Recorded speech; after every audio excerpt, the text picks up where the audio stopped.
Got him. But you tried it. You tried it. It actually makes me want to try it. How gross could it actually be? Like, McDonald's designs its food to be as bland as humanly possible so as many people as humanly possible consume it. Like, I can't imagine them making something that isn't like ranch dressing as like a milkshake. Like, ranch dressing designed as a milkshake. Maybe they even made ranch dressing into a milkshake. Is that what it is? Is it just ranch dressing? Oh, that's good.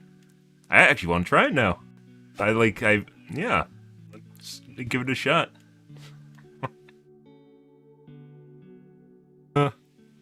Yeah. Ranch dressing, if you guys didn't know, is so inoffensive, it is offensive. That is my take on ranch dressing. You can find something that is better than ranch dressing if you put some effort into it. It is the lowest common denominator that everyone settles on as far as dressing goes because it's inoffensive. Yeah. No one else has a take, mind you. That's my take. You can go for Caesar, you can go for balsamic, you can go for a lot of things other than ranch dressing. Honey mustard even is more offensive than ranch dressing is. It's like lukewarm bathwater, not designed to be hot or cold. It just exists. You're in ranch dressing purgatory. Don't even know it. Got him. But I wanted a milkshake. No, you didn't. You wanted ranch dressing. Boy.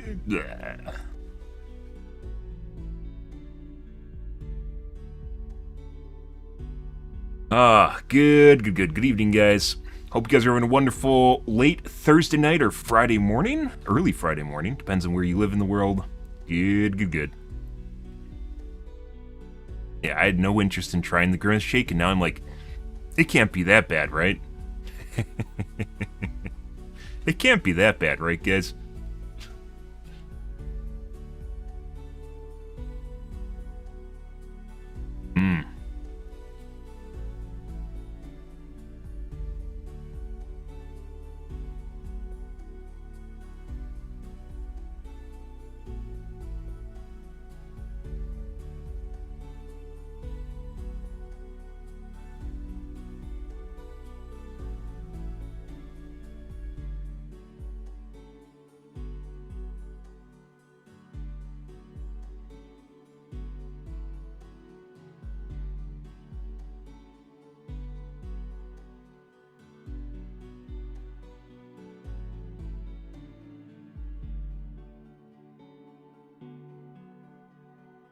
Alrighty. Second, guys, just finishing something up here.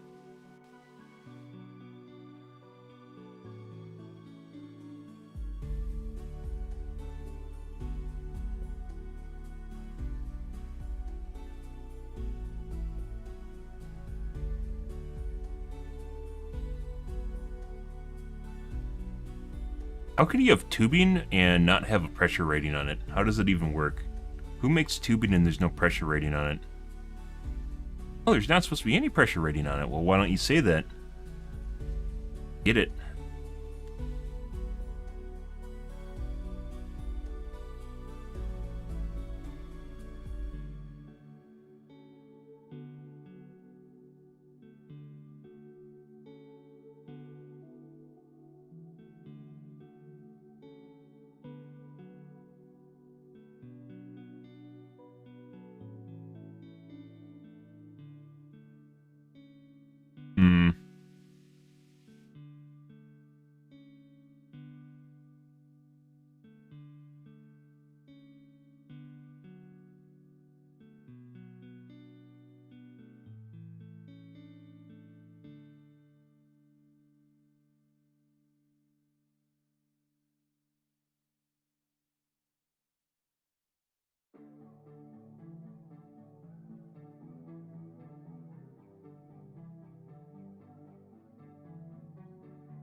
Gun tubing sucks. Okay. enough of this.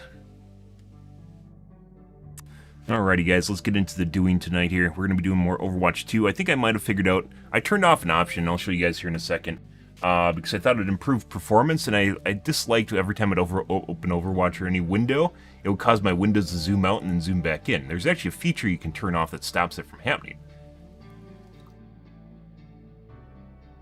Complicated.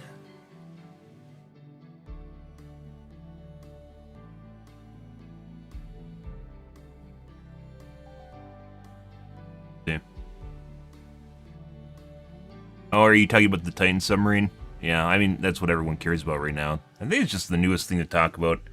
I don't think, I don't think it's really all that remarkable just because it's the Titanic. It's about the Titanic. It's about people with money. And that's it. And then every news station in existence just hopped on top of it. Let me get my coffee, guys, and we're going to get started here. 1 second.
Yeah, I heard all sorts of silliness. It was basically all over the place about the Titan sub. You can't really escape it in the news right now. It's just what people are talking about. We watched a BBC video on it yesterday. Just what the kids are talking about at the moment. All sorts of crackpot theories. People talking about carbon fiber and why it's not a good material or whatever. I was reading some interesting things on it. Mainly is relating to the fact that carbon fiber actually becomes brittle after it's compressed multiple times. And it basically can only be compressed so many times before you have to replace it, is basically what it comes down to. It generates stress cracks and then it'll fail catastrophically, which sounds very plausible. So because it can, carbon fiber is very, very, very strong, which makes it very brittle in terms of it doesn't flex much. But it works well against tensile strength. Tensile strength is pulling it apart. It works well at pulling it apart, but it doesn't work well against pushing it together. And the stress underwater, if you make a tank, right, in an atmosphere on the ground, you make a tank in atmosphere, it holds gas in, and it wants to make it explode, right? But if you're underwater, it makes it want to implode. It makes it want to go like this. So the stresses on it are different. However, there's conflicting information. It sounds very plausible, and that's probably one of the best explanations I read. There's so many different takes on it, because you can actually make it good at compressive force like this. You can make it good by orienting the fibers, changing the direction that they're aimed, and there's ways of getting around it. creatively getting around it. Whether or not they did it, who knows. It's kind of weird because everyone basically sums up the reason the submarine blew up or, imploded or fell apart or is lost is because of the Logitech controller. That's probably one of the least interesting takes I've heard on the submarine is the fact that it used the Logitech controller. I don't fucking care. It could use a SNES gamepad for all I fucking care. It doesn't matter. And nothing says that they didn't have backup controls in there or whatever. But some of the interesting materials that they're talking about, and there's problems with, it's not about the carbon fiber itself, it's about how you mesh the carbon fiber with other materials. So the capsule was apparently made out of carbon fiber as well as titanium. And then it comes down to how the two surfaces themselves are meshed together and combined, which you can't drill into carbon fiber because then it immediately weakens it. You can't like put fasteners on it or anything because it weakens the material itself. So yeah, there's all different sorts of weird takes on it. And probably the best one I've heard so far is that it basically compresses and it gains basically stress cracks and then it implodes. Which is probably one of the most interesting takes on it. Once again, there's ways of getting around it, but it looks like they didn't do it. Some people were actually mentioning, like, there's a cool Reddit thread I was reading on it, just out of curiosity. About my windows are fucking doing that again.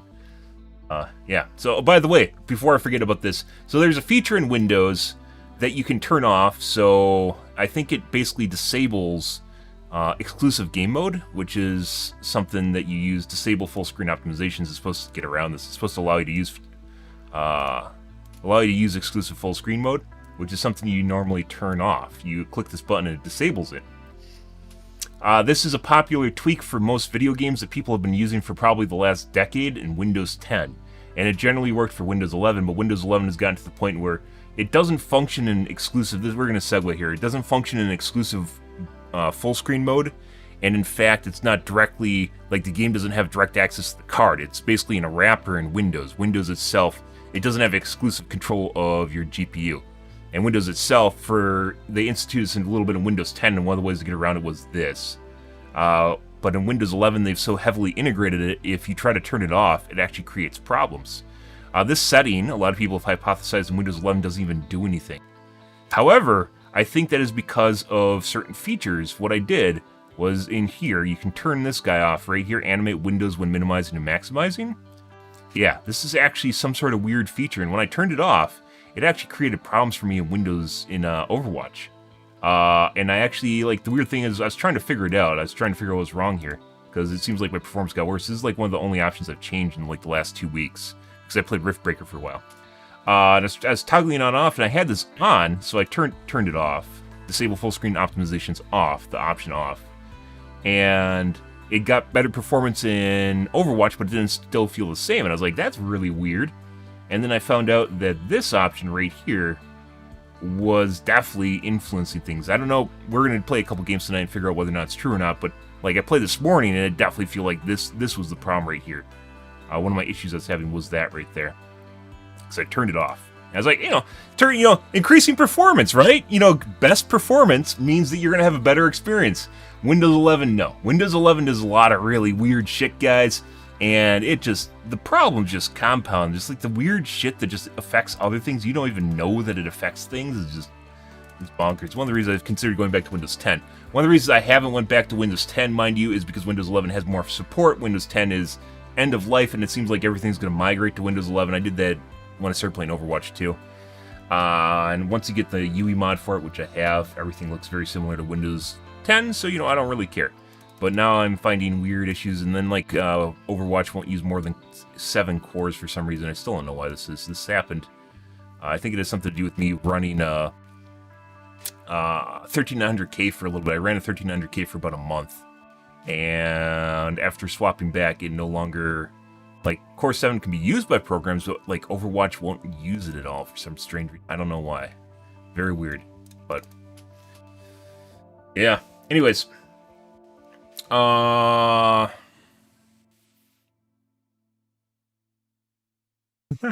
Logitech 1-star review, joystick only goes down and does not go up. Yeah. But it's like... I had, like, no problems with the Logitech joystick. It's like, there's a lot of other weird things, like the whole fact that they didn't have an emergency locator beacon on the thing. Yeah, I mean, of all the things you could choose to to be stingy about and, you know, chip on, just not actually put it on the thing. Why would you cut out the emergency locator beacon?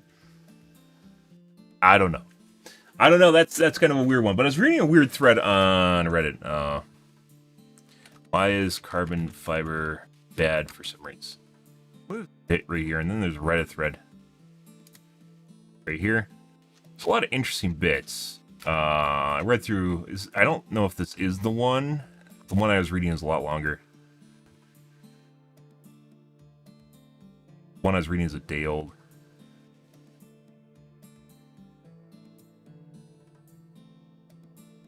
Yeah, this one right here. This is like a mega thread where people are just replying on it. But they're talking about Russian submarines using it.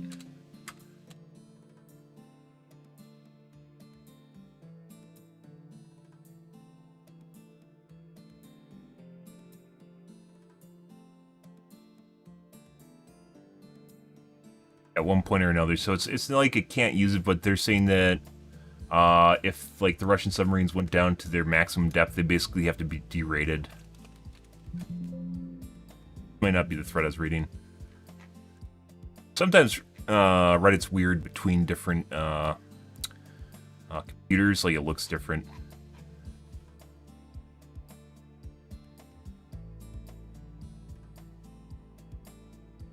Like Alpha class, there it is.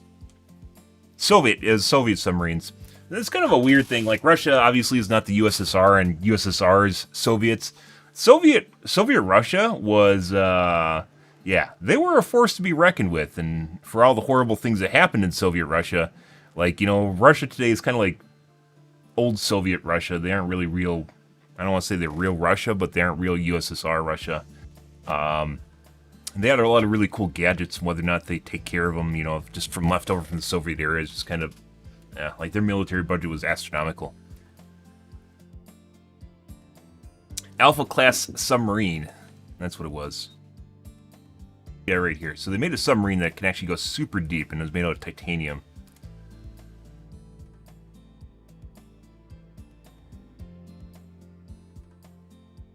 $11.48. That's actually not that deep. We're looking at some modern U.S. submarines, and a lot of them can go to 1,400 feet. So that's not even that deep.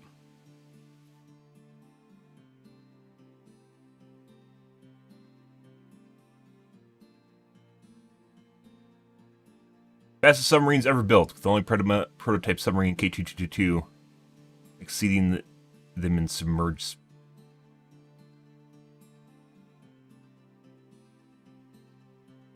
Another Soviet submarine.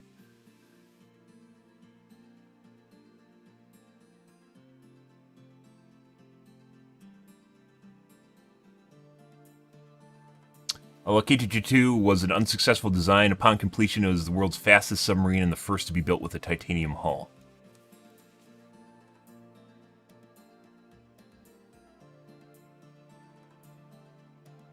Scrapped 2010. 1,300 feet test depth. I don't think modern U.S. submarines are even made out of titanium either. Hey there. No, I don't think they are.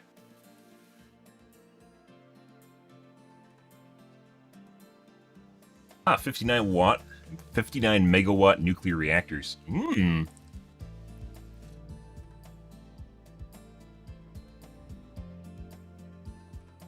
It can go 51 miles per hour underwater. That's pretty impressive. Modern U.S. submarines. Navy submarines.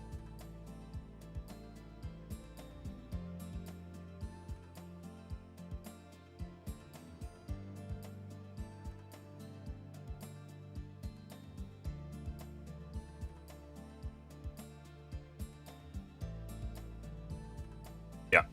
This is what they're there for, guys. Total mutual destruction. That's actually crazy. Like, photos like this, guys, are absolutely crazy. So each one of those is a nuclear warhead from one nuclear warhead when they use a MIRV. Yeah, like it just... Nuclear Armageddon was something you never, ever want to have happen. It's just the amount of destruction that we've created and can create, like, is nothing that we've ever seen. And it's just like, it's like a push button away. Absolutely crazy. Like, each one of those is a nuclear warhead. From one nuclear missile. How much nuclear destruction can we create, guys? This much. Holy shit. Anyways. So we looked at this yesterday. Like something a fast attack submarine. Maybe it's speed. You'd assume it's the speed, right? They don't all have the same operating depth. Speed. Official. Oh my god. 29 miles per hour. So they take a while to get anywhere. 237, 46. Reported. 29 miles per hour. You think they'd be like, how fast can we make this go straight? And then just do it. 29 miles per hour isn't really braking. Maybe it breaks something. I don't know. It's a submarine, right? 40 miles per hour. Ooh. 1,500 feet.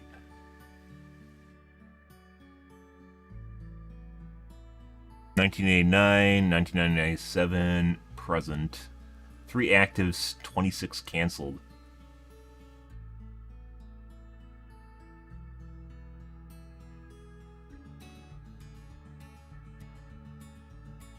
And the Cold War and budget constraints led to the cancellation of any further additions to the fleet.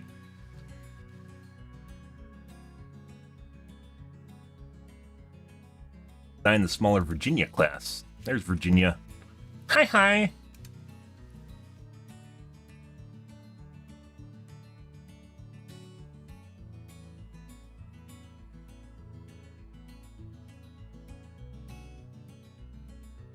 Carter.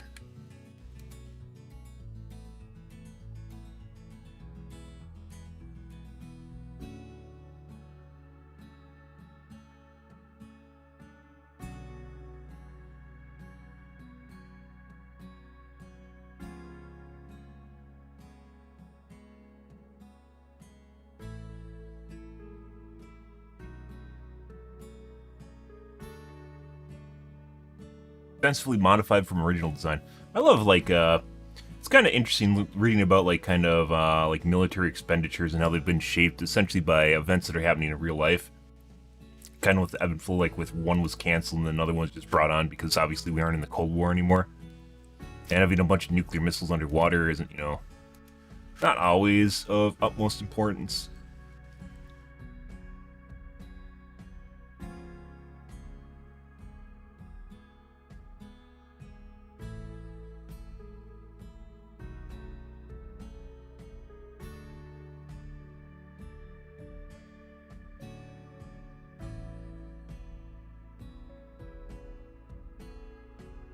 Acquired through 2043, expect to remain in service until at least 2060. Some of these dates for retiring stuff are completely arbitrary, where they don't really, like, they just put a date down and it doesn't really mean they're going to be retired. There's a lot of stuff in the Army, Navy, Air Force that they're figuring out. It just kind of lasts a long time. They don't need to replace.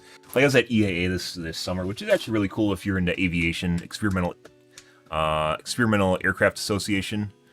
Where they fly in all sorts of cool stuff, and there's usually a military presence there of some kind. And I was talking to, we're talking with a chopper pilot for, not the Chinooks. Actually, was it a Chinook? I think it was a Chinook. The double rotor aircraft, which are made for, like, Vietnam. No. CH-47? Maybe it is. It was modified to be a gunship, though. At least the one they had there. Which are actually really cool helicopters in and of themselves. Like, the blades are designed, tandem rotor design, to interweave with each other while they're flying and change angles, and they can actually, like, move sideways. It's actually really cool. He's talking about it.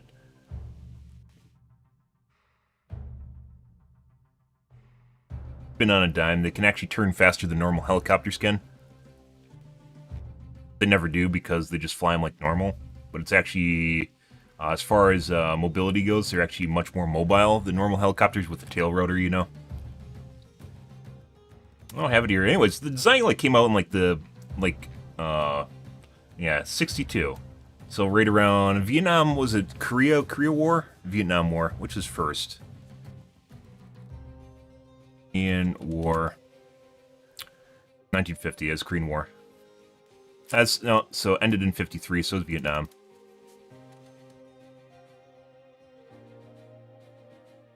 Van's kit plane.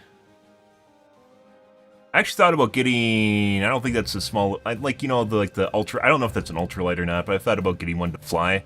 Paramotors are actually really cool, and they're relatively cheap and affordable too. Paraglider.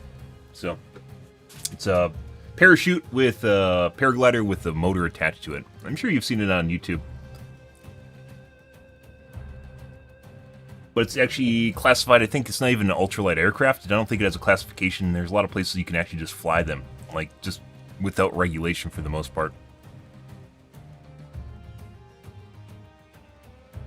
1955 to 1975. That's 20 years. That's pretty insane. I mean, the Afghan War was like 20 years too, so... It's like one of those things, I think it's a lot of cases. The Afghan War, guys, no one wanted to end that. If you're a president that ends wars, you're just immediately hated just simply because it's un-American and stuff. And yeah, there's cases where, you know, wars kind of don't really have any purpose after a while, where you're just kind of loitering because no one wants to be the guy that says, let's go home. Because when you do, everything just goes wrong like it did in Afghan. Yeah. But...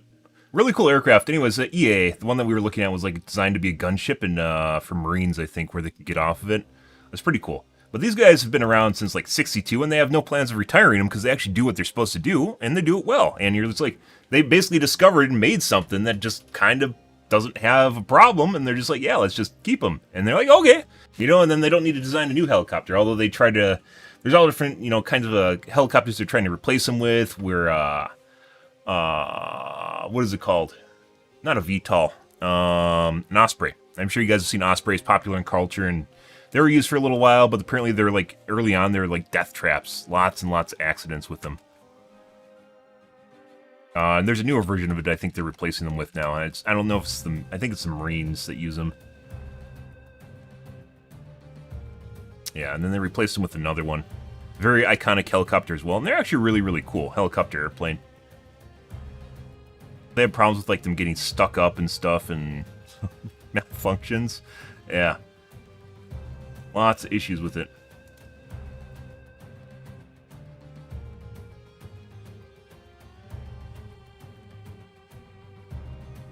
Anyways, they come across a design that just kind of works and they just keep extending the life because they don't really need to change it, right?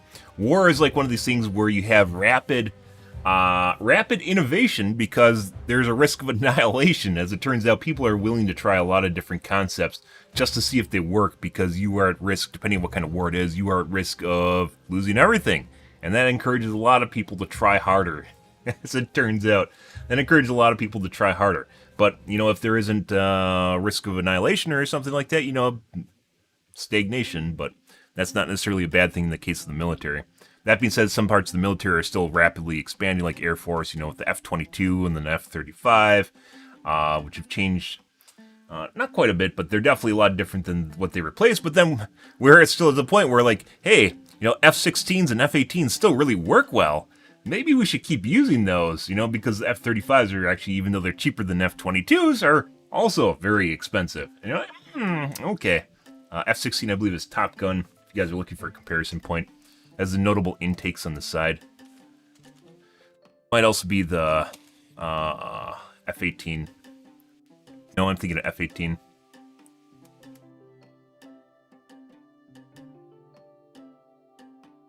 Am I? Oh, 14. Tomcat. There you go. This is the notable... Actually, I don't know if it is notable Top Gun airplane. I think it is. Guy with the swept wings. F-18s and 16s are still using, and they even made like a newer model of it. It kind of does like one of these things where they can't do the original role anymore, so then they just kind of repurpose the aircraft and redesign what they already have to work in a different role, which is in itself kind of cool. You know, you don't need to make a ground-up new model, right? I believe the F-14s are all set to retire, though.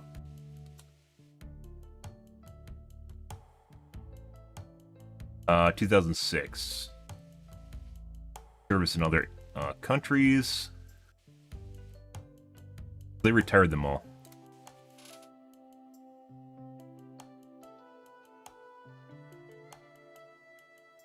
Service 49 years. 18. I think these are around the same time. 44 years. They have a very similar design.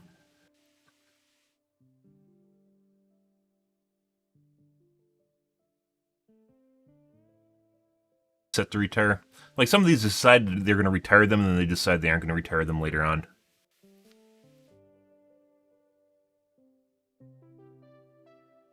It supplanted the older F-14 in the Navy, and the Hornet.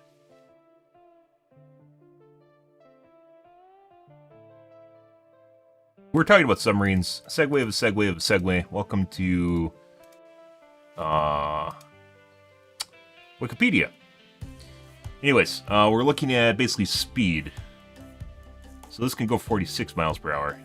The Jimmy Carter, which is actually apparently a really big sub.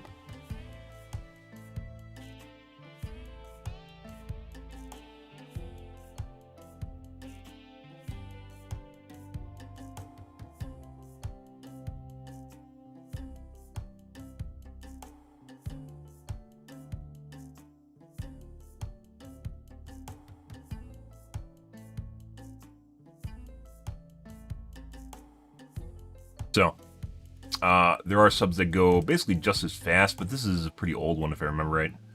Not the Ohio. Where's the Soviet Alpha class? 51, so this can still go faster, and this is from 63. Commissioned in 88. They're all much smaller than current submarines. Mission completed, canceled 1, retired 7.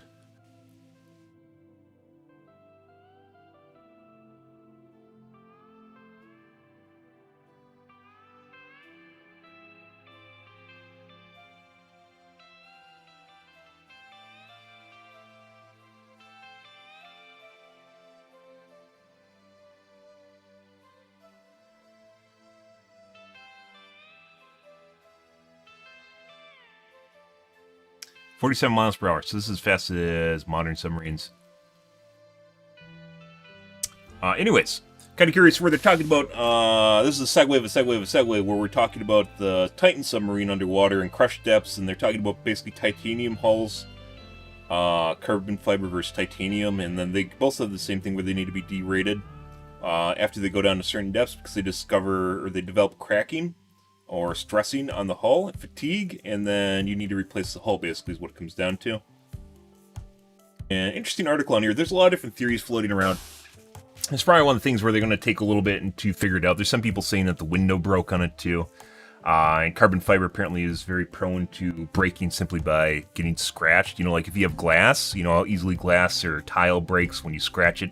It's actually one of the ways you break glass or tile correctly is by basically scoring it, and then you snap it. Kind of the same thing, where if it gets scored, then it can be snapped. Very similar concept.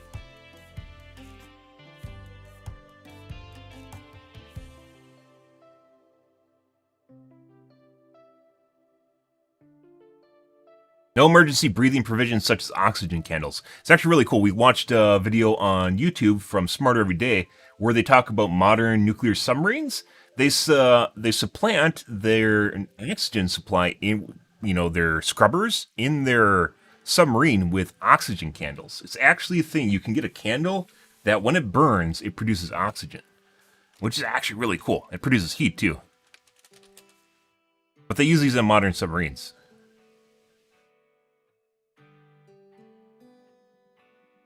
You wouldn't think it's even possible. It releases carbon dioxide, right? Chemical oxygen generator is a device that releases oxygen via chemical reaction. The oxygen source is usually inorganic superoxide, chloride, petrolate, oxygenates.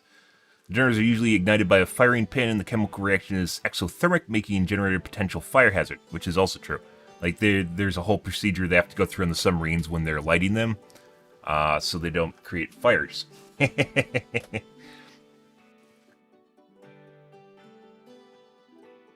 Potassium superoxide was used as an oxygen source on early crewed missions of the Soviet space program, in submarines for use in emergency situations for firefighters and for mine rescue.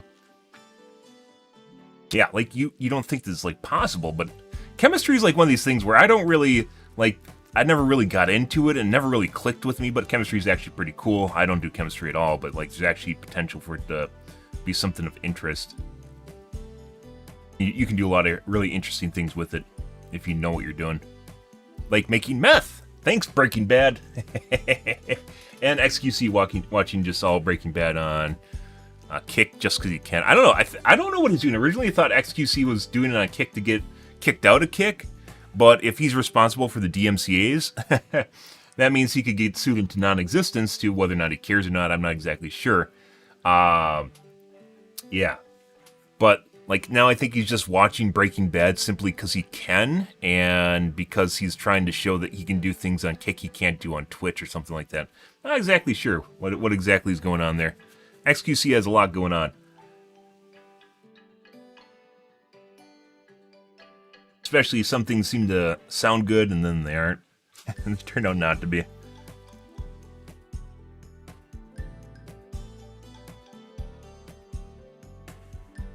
A chloride candle, or an oxygen candle, is a cylindrical chemical oxygen generator that contains a mix of sodium chlorate and iron powder, which ignited smolders at about 600 Celsius, which is very hot, 1100 degrees Fahrenheit, producing sodium chloride, iron oxide, and a fixed rate of about 6.5 man-hours of oxygen per kilogram of the mixture. That's a lot. They're actually really, really good as an emergency oxygen source. The mixture has an indefinite shelf life. If stored properly, candles have been stored for about 20 years without decreased oxygen output. Thermal decomposition releases the oxygen. The burning iron supplies the heat. The candles must be wrapped in thermal insulation to maintain the reaction temperature and to protect surrounding equipment. The key reaction. Yeah, and there's chemistry. Potassium, lithium chloride, sodium, potassium, lithium perchlorates can also be used in oxygen candles. Explosion caused by one of these candles killed 2 Royal Navy sailors on the HMS Tireless. Oh no. Nuclear-powered submarine under the Arctic on 21st March 2007. The candle became contaminated with hydraulic oil, which caused the mixture to explode rather than burn.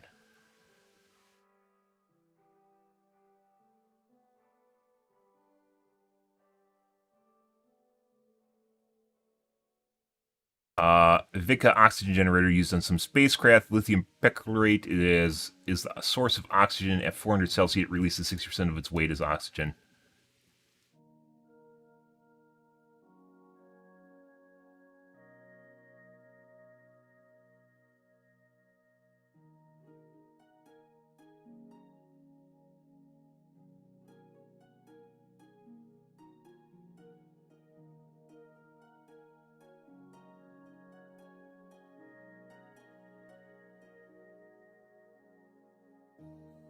Better version when oxygen is available.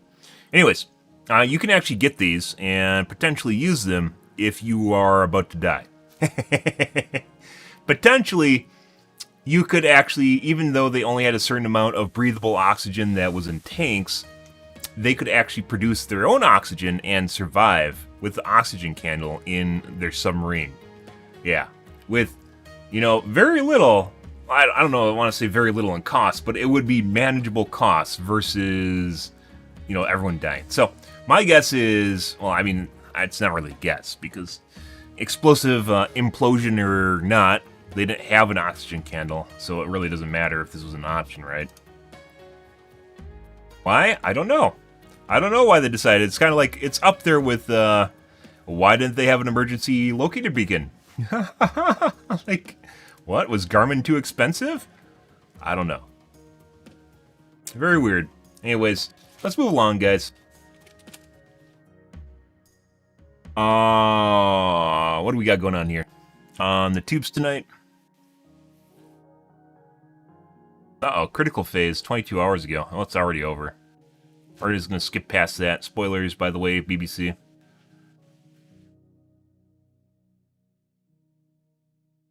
The Pitch Flash meeting. Oh my god, I want to watch this.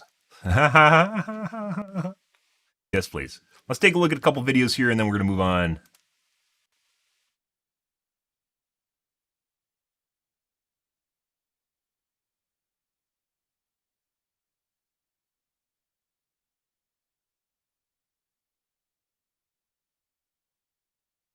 Weeks ago.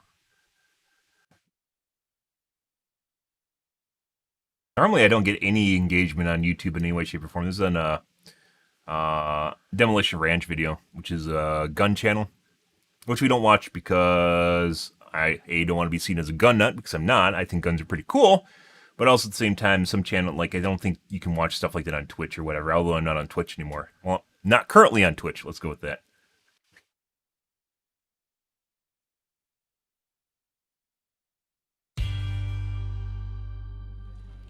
So, you have a Flash movie for me? Yes, sir, I do. And I'm thinking maybe we tap into some multiverse territory on this one. Yeah, that's supposed to be a big trend coming up, so if all goes well with this, we'll be Multiverse one of the is first fucking movies. terrible. You know it, sir. This idea is still fresh because it's roughly 2014 as we're having this conversation. That is roughly the current year, so we'll be putting this out before the market gets oversaturated, assuming there are no production delays or anything horrible happens. Hey, don't jinx it. I didn't jinx it. I was just saying, well, hopefully nothing goes...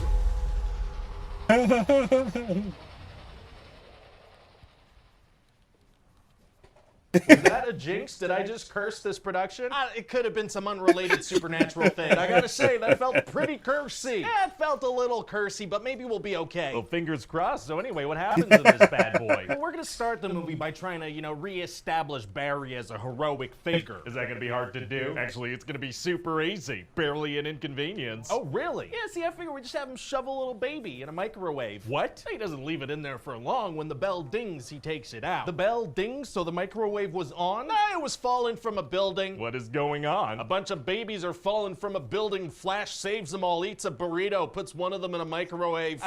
All right, let's move past that. I don't understand. Well, okay then. Well, we're also going to show that Barry has this thing on his suit that tracks calories, tells him when he's running out of energy. Oh, so he kind of loses his powers if he doesn't eat. Exactly. I bet that's going to come into play in a big way later. Now that I think of it, not much, maybe a gag or two. Oh, tracking calories for a while, but then just kind of neglecting to do it is tight. You okay? I'm trying to drop a bit of weight, but they keep coming out with new Oreo flavors. Oh my God. Those bastards. Anyway, so Flash is going to help save the day, and we're going to see It is absolutely true, guys. I'm not going to lie. I've never been a fan of Oreos. Like, they've just been kind of a generic cookie. I have a soft spot for the Oreo flavors, where I would just buy a bag maybe like once a month. Because they're actually really...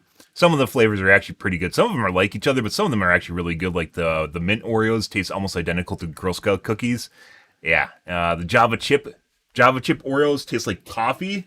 Like a coffee cookie treat, which is actually really good. Coffee pairs really well with chocolate. It pairs extremely well with chocolate, and some of them are just really good, unfortunately. Batman and Wonder Woman's gonna pop out for a second, too. Oh, I like that. I think it'd be great if she started doing that constantly eventually. Just popping out for a single scene, smiling and leaving. Yeah, I could see Yeah, that like being a Captain career Marvel. trajectory for her. Like, they for thought that sure. was a win else in happens? So Barry's dad's Avengers. gonna be falsely imprisoned for killing Barry's mom, right? It wasn't. Uh-oh. And so Barry realizes he can use the Speed Force to go back in time, so he goes and stops her from ever dying. Very cool. But then he actually gets knocked out of the Speed Force by another speedster, and then he meets a younger, more annoying version of himself. More annoying? Oh my God. Yeah, and so Barry realizes this is actually the day that he got his powers, so he brings himself to get the powers, but then loses his own. Okay. And then they see the General Zod is attacking. A very coincidentally eventful day. It sure was, sir. So Barry wants to get the Justice League together, but they don't exist in this timeline. Why not? Because this is an alternate timeline where we only paid those actors to be in the beginning of the movie. Oh, okay. But it turns out this timeline does have an older Batman. He's the one played by Michael Keaton. He's from the Michael Keaton Batman movies. He sure is, sir. The multiverse can be an Yep. excuse to bring back classic actors as a box office draw. Very Yeah. smart. Although, hey, do you think the concept of multiverses might kind of diminish the stakes since there are infinite versions of every character?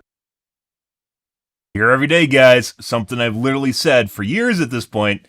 When you make everything just disposable, all of a sudden it loses value, right? It's like the epitome or the pinnacle idea of like a lot of sci-fi where, like, your life just becomes forever, and then all of a sudden you lose you lose interest in living yourself because you realize you don't really die, right? You just like lose that driving force in yourself to live life when you live forever. Vampires, probably like vampire series have done it too, like sci-fi, where you just have like you can live forever, and then all of a sudden you live forever and you lose touch with your feelings because nothing matters anymore. You know, these things, only they're doing it in movies.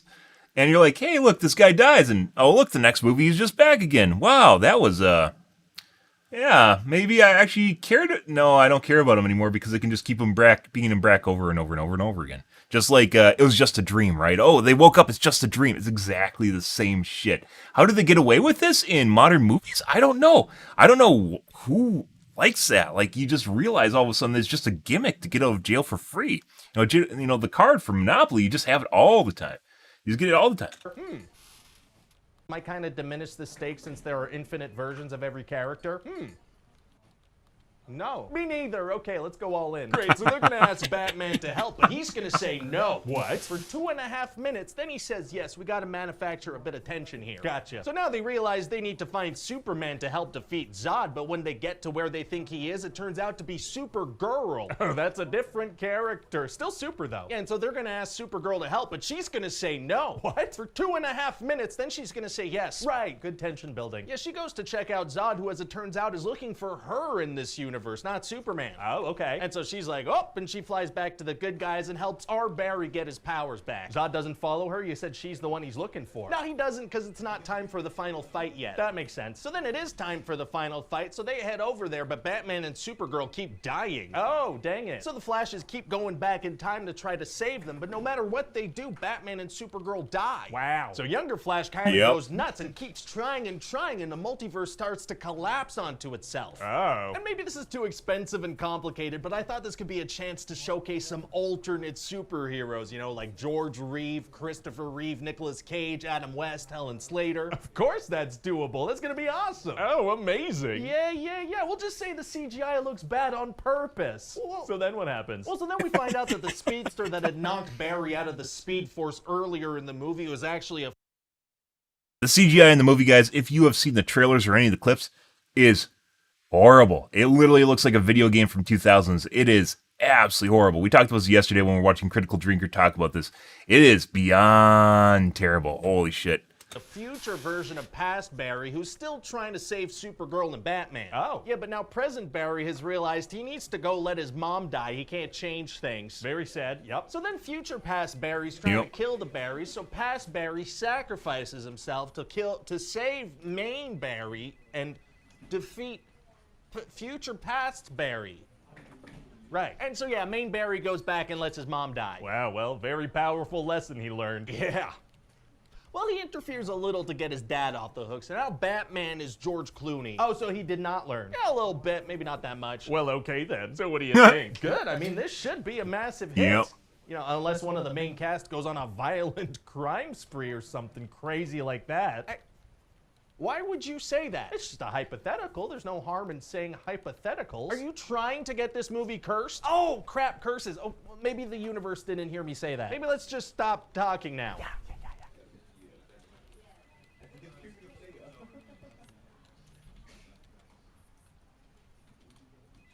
I mean, I think we're okay. Okay. Okay. Oh, that's a curse. That's a curse.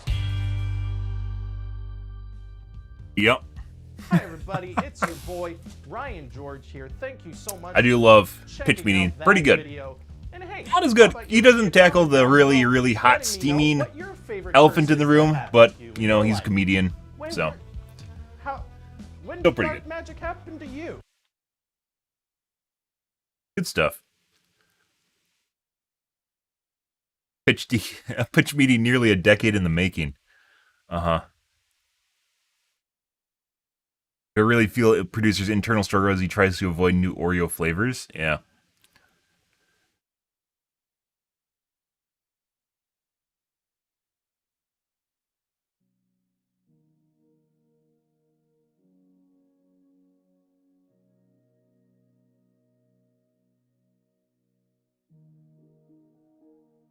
We'll say then CGI is intentionally bad.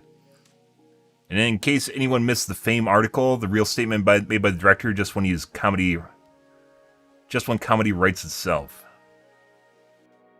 Yeah. It's a real statement. Yep. I mean, stylized bad CGI could have been a thing too, right? But nope. Pretty good.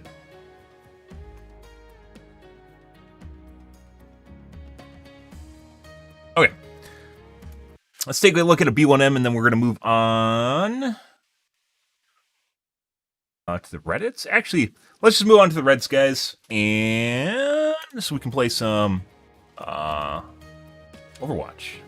Since we spent some time talking about submarines, submarines, and airplanes, helicopters specifically.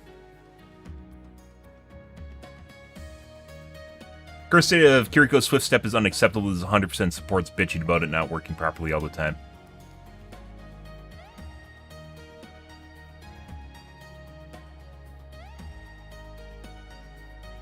These seasons, Kiriko got a bug when she is unable to Swift Step the tanks when they're crouching. Today, that bug applies to everyone when they crouch.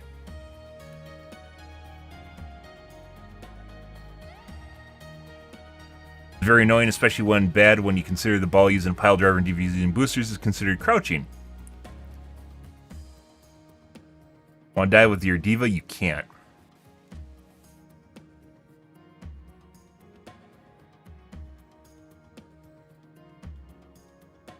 Zero consistency where the teleport will land you.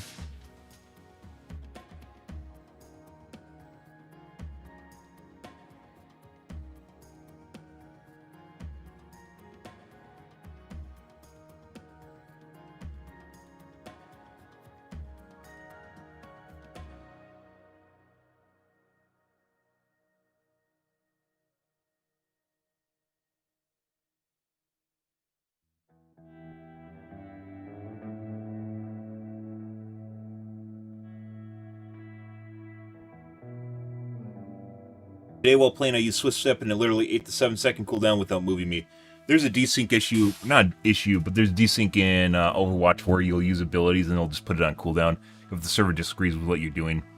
Probably means they were lagging. Or the person they're teleporting to is lagging. And there's a server disconnect. Disconnect being desync.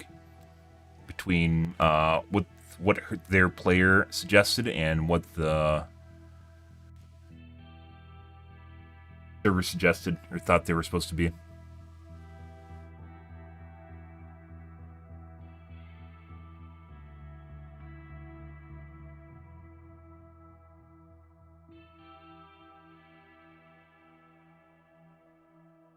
Ah, good.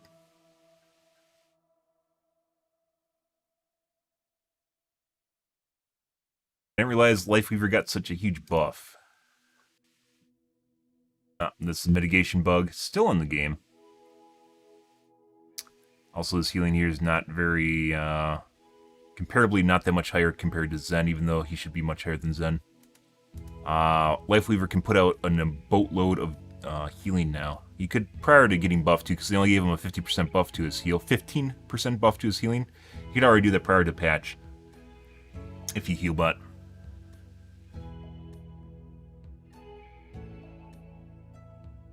Competitive play update, teaming up for better matches. 22nd.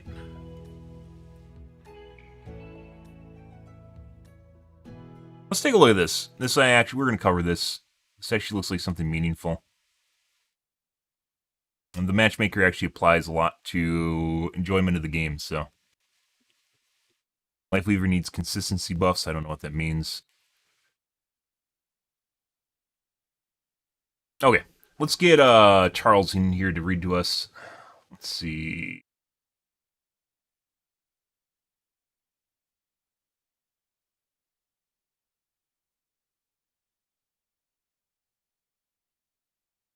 Google Cloud text to speech. Okay. BBC reporting for us. I'm going to get a soda first, guys, and then we will continue on. Once again.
Alrighty, let's take a look at this.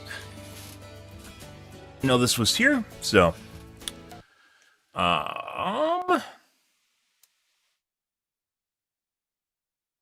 With Season 5 now underway, we'll be bringing new improvements to competitive play, including matchmaking updates, bringing back a popular ranked game mode, as well as testing new ways for friends to play together regardless of their individual skill levels. yikes. Let's look at where competitive play stands today and where we are looking to take it in the months to come. The big takeaway, well, already the big elephant in the room is people grouping together regardless of skill level introduces a lot of issues as far as balance goes. Not for the two friends that are grouped together that obviously don't care about anyone else in the match, but rather for everyone else that has to put up with the shit, which is someone that might be very, very high or someone that might be very, very low in terms of MMR.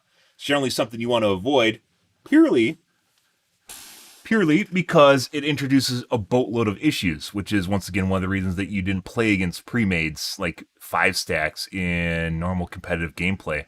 And I don't know if they moved it from Plat or what it was prior to Overwatch 2, but in Overwatch 2, you can play with 5 stacks up until GM, which is pretty insane.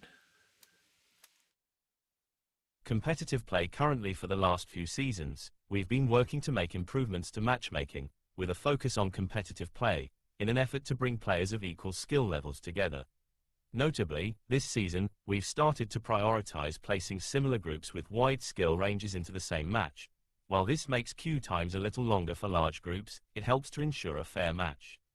In the previous season, we started to provide a matching rank, to show how close each player is to the overall average skill rating of the lobby, along with showing you where you stand in your skill division and how close you are to reaching the next rank. We hope this provides more transparency to your matches, as well as your progression as you continue to climb. Game director Aaron Keller provided his thoughts around how one-sided gameplay can occur in his latest Director's Take blog, and we are continuing to make changes as we find opportunities for improvement. We also want to continue to provide you with competitive experiences for different styles of play, which is why for all of Season 5, Competitive Mystery Heroes is back. Oh my god, Mystery Heroes! That sounds really great! Mystery Heroes is terrible. Absolutely terrible. The game isn't remotely designed around it, and as such, it's just bad. Calculating your skill rating after every match. Your internal matchmaking rating, or MMR, is adjusted after every match, not just when you get your competitive update. It goes up when you win a game and goes down when you lose a game. However, how much it goes up or down is based on a variety of factors surrounding that match. Here are the 3 most important factors. What is your skill rating compared to your opponent's rating? How new are you to Overwatch? How frequently do you play that specific competitive mode? To address the first bullet, a player that can beat a stronger team will have a greater increase in their internal MMR rating. So, in the dev blog where they were talking about MMR rating 2 months ago, they said that it was purely based on wins and losses. And now, which it wasn't, mind you, because there's some people that like basically won, like they would win all their games in their five stint, wins or losses where you have to get 5 and 15, or it used to be 7 and 20, I think it was. And there's some people that would lose 15 games in a row and their rating would go up. And some people that win 5 games in a row and their rating would go down. So there's already conflicting information that's out there that just proves that it's not purely based on your wins and losses. It's obviously based on a performance-weighted rating in the background. Now it looks like they're starting to conflict that a little bit, and they're going into a little bit more detail. What is the skill rating compared to other opponents' rating? A variety of factors, so it's not just these. Variety of factors indicates there's more than these 3. How new are you to Overwatch? How frequently do you play that specific competitive mode? What is your skill rating compared to other opponents? Calculating your skill rating after every match. Your internal matchmaking rating, or MMR, is adjusted after every match, not just when you get your competitive update. It goes up when you win a game and goes down when you lose a game. However, how much it goes up or down is based on a variety of factors surrounding that match. Here are the 3 most important factors. What is your skill rating compared to your opponent's rating? How new are you to Overwatch?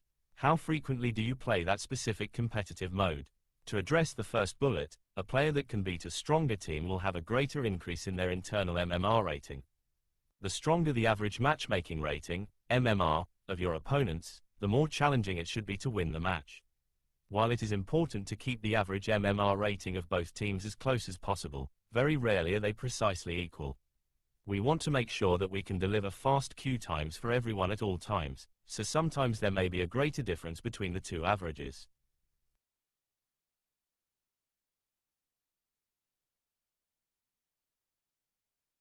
Secondly, your experience and how much you are keeping up with your skills are also important factors. When a player is brand new and qualifies to play in competitive play, your experience and how much you are keeping up with your skills. Skills implies there's a way of weighting how good you're doing in the match itself, not just winning and losing. So they definitely have rating, which I've talked about for a while. They definitely have a way of weighting your performance in the match.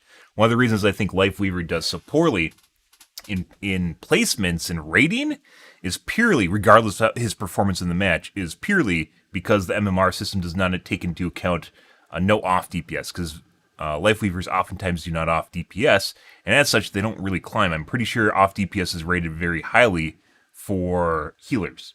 And since he doesn't do any off DPS, it's not calculating properly things like saves, which are based on like pulls, for instance, where you can save a tank, and that can actually just reset the push, where you're capable of pushing back, where the tank dies, and then you have to reset again. But this allows you to continue the push. Secondly, your experience and how much you are keeping up with your skills are also important factors. When a player is brand new and qualifies to play in competitive play, our matchmaking system has very little information to assess their skill level. In most cases, we can get a broad understanding of their current skill in as little as 5 games, which aligns to their first competitive update, but this is just a broad estimate, which is why new players will see their skill tier and division change frequently.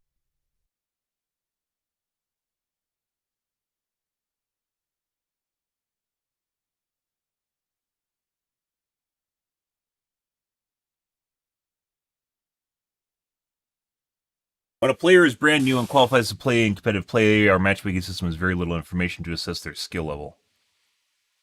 Okay. So, movement increases This with takes us newness. to the third bullet point. The same can also apply to returning players who have been inactive for some time, which is one reason why we remove their skill tier, division if they didn't play in that competitive mode or role for a whole season.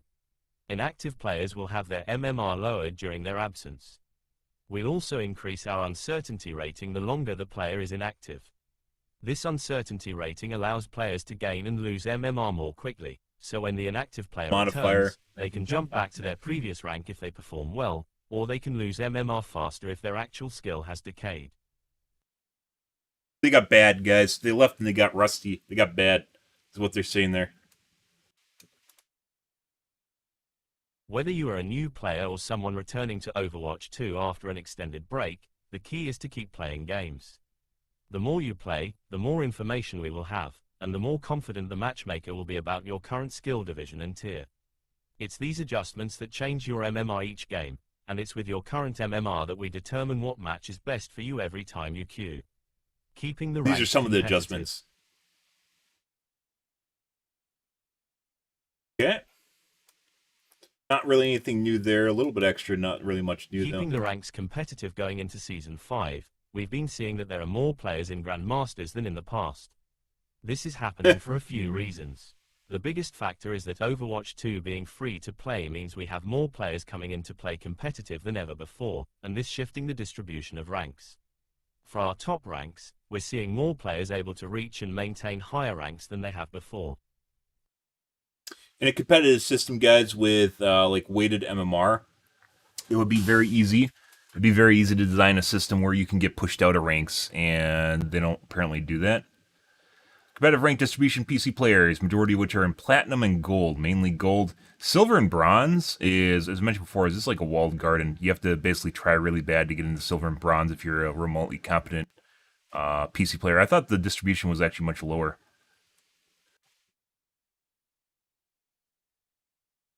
No x-axis if you guys are missing that. You don't know what these lines actually mean. You only know what they mean relative to each other. Intentionally do not showcase... Is that the y-axis or x-axis? X and Y-axis graph. That's X-axis, right?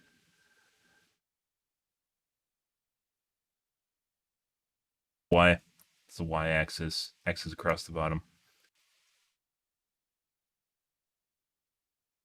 Good thing is it shows how many players are growing in skill. No, it doesn't mean people are growing in skill. It means that the MMR is not properly calculating where people should be, and possibly not against each other. This is a good thing as it shows that many of our players are growing in skill. In any case, we want to make sure we make the top ranks feel competitive. While we think this distribution of ranks is working well in general, both Grandmaster and Bronze reflect a very wide range of skill, and we want to make sure that skill is well represented. Specifically, we have found that more players have ended up in Bronze 5 than we want. This is mostly an unintended side effect of adding MMR decay for inactive players in Overwatch 2. We've started making incremental adjustments in Season 5 to enable more players to climb out of Bronze 5 in a way that doesn't upset the distribution of the curve. This is an issue we plan to closely monitor in Personal future performance. weeks and seasons.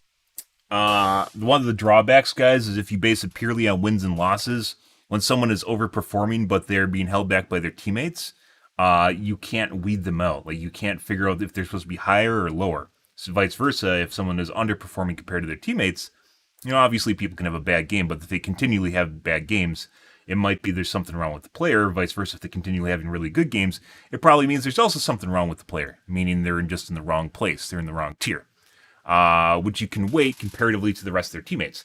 Bad MMR, so if people are at the wrong ratings, definitely isn't just hurting the player, it's hurting everyone else's experience around them. And as such, there is definitely a case to be made to be weighting personal performance, not just team wins. Team wins should still matter. How well you work with teammates also matters a lot, but your personal performance also significantly matters in a match. If you're watching Lifeweavers and they're doing 2 times as much healing, that's something that has value. Like, you can watch some of the unranked, the top 500. Maybe it's not on Kick or the other platforms, but there's some streamers that do unranked the top 500 on Twitch, and some of them actually perform extremely well compared to everyone else, but they don't get rewarded for doing so, which is one goes back to me talking about how I think that their weighted system in the background that reflects personal skill takes into account things that Lifeweaver is generally incapable of doing well, such as damage. And that doesn't mean he's a bad character, because he's still doing 2 times as much healing, but he's not being rewarded for doing so. He's not in the right tier. Like, he can influence the game a lot, but if the game doesn't let him climb, he's not going to climb. It doesn't matter whether it's a win or loss. Team queues are absolutely terrible.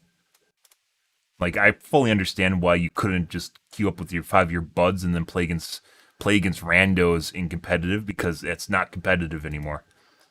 Team advantage is a huge deal. Continue to work toward more balanced and competitive Teammates are a matches. huge deal. We don't want to forget that the game is best played with friends working together. This can be a tough challenge when it's important to maintain competitive integrity in our matchmaking. In our main competitive modes, we require players who group up together to be within a certain skill range of each other based on their skill tier and division. For Grandmasters, we cap the number of players who can group up to stacks of 2. While these grouping restrictions work well for a good portion of our players, we still want to find ways to elevate full team competition.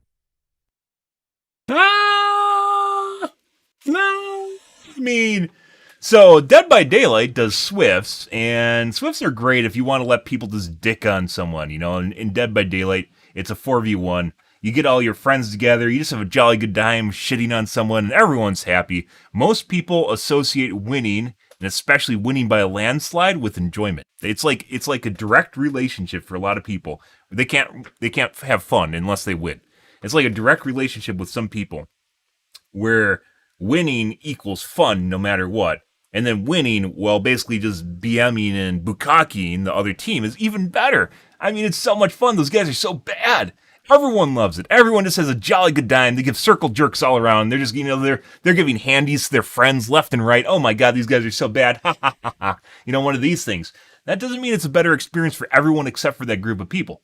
It encourages people to buy skins, because when people are ecstatic or elated, they're really, really happy, they're going to buy skins, right? Sure, there is a case to be made there. And if you just cared, you didn't care about the competitive experience, and you just cared about printing money, then it makes more sense. But if you actually care about the competitive experience, which is why it wasn't in Overwatch 1, you don't allow that because it stacks the teams and people are more prone in distribution. What's the word I was looking for? They're more prone and more likely to be an asshole to randos they don't know, support their friends regardless of whatever decision they make, and including performance enhancing where they will give their friends, they'll heal back their friends regardless of what's going on around them. They'll be more likely just to stick to their guns and, you know, stick it to that guy that's in chat or in voice comms. Compared, there's a lot of herd mentality and people just wanting to do what their friends are doing. There's a lot of sticking to cliques, right? And that's generally not helpful when you're in an environment in which you're supposed to help everyone else around you, right? You have to work together to achieve something, not make your team inside of a team against the team that you're supposed to be working against. That's also then again fighting against the enemy team. That's a good way of just self-sabotaging the whole game. And putting that aside, friends, the performance enhancing benefits, friends will always work together better than a bunch of randos simply because they know how good they know how good each other are. They know what characters they like playing. They aren't going to, berate them for playing something they know they're good at because they have one game of experience with that player. Supporting them when they're in conflict, so coming to their aid where they otherwise might not, rallying together. There's infinitesimal amount of modifiers that you could apply to a group of players that are friends compared to randos that are grouped around the same MMR. It's not the same thing. And it makes it even more and more difficult to balance a group of friends versus randos, more and more difficult when the skill difference between those players gets even more split up. Because you're having not only people that are more split up in MMR, but then also the friends modifiers, just them working together is going to be harder to balance. So for Season 5, we are introducing Team Q as a mid-season competitive mode. This mode will require you to be in a full group of 5 players in order to queue, but there are no grouping restrictions whatsoever. This means a team composed of players with any combination of ranks can play with each other. Team Q skill rating will be separate from your skill ratings in the competitive role queue or competitive open queue and only applies to you as an individual, which means you can change teammates at any time. The rule set for Team Q will be role locked to 1 tank, 2 damage, 2 support heroes, so plan in advance with your team and decide who will play each role.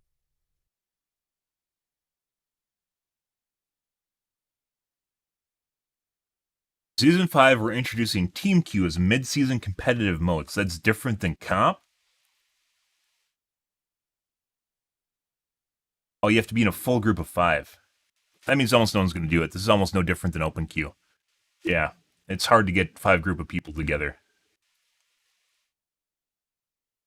There are no grouping restrictions whatsoever. They just said you have to be in a full group of 5. That's a grouping restriction. Okay, all right. Yep. So why did you spend 4 years on a couple story missions, Blizzard? I don't know. There are no grouping restrictions whatsoever. You have to be in a full group of 5 players.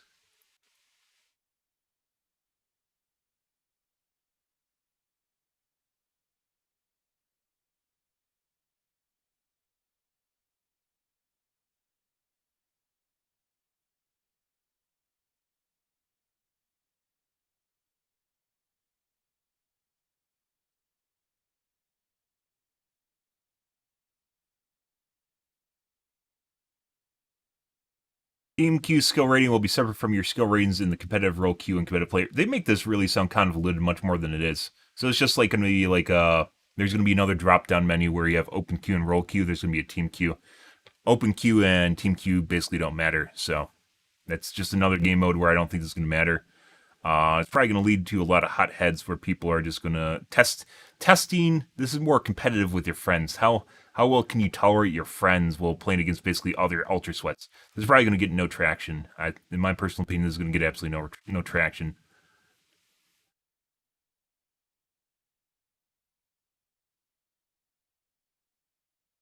Another unsuccessful game mode. We're trying out Team Q as a first step to improving the core competitive experience for Overwatch 2 in the future. We considered alternate versions, including a solo queue only mode, but we wanted this to be a test alongside Yes, the please. availability of the current competitive rule set so as not to impact queue times in the main modes. Players should expect matches in Team Queue to be more challenging and play out differently due to having no skill rating restrictions. We look forward to hearing your thoughts on this limited time mode, which will launch on July 11th. So my expectations is no one's going to play it. Maybe they'll play it for the first week and then it's going to be donezo. I believe there is a lot more. In my personal opinion, there are a lot more solo queues than there are group queues, even duos.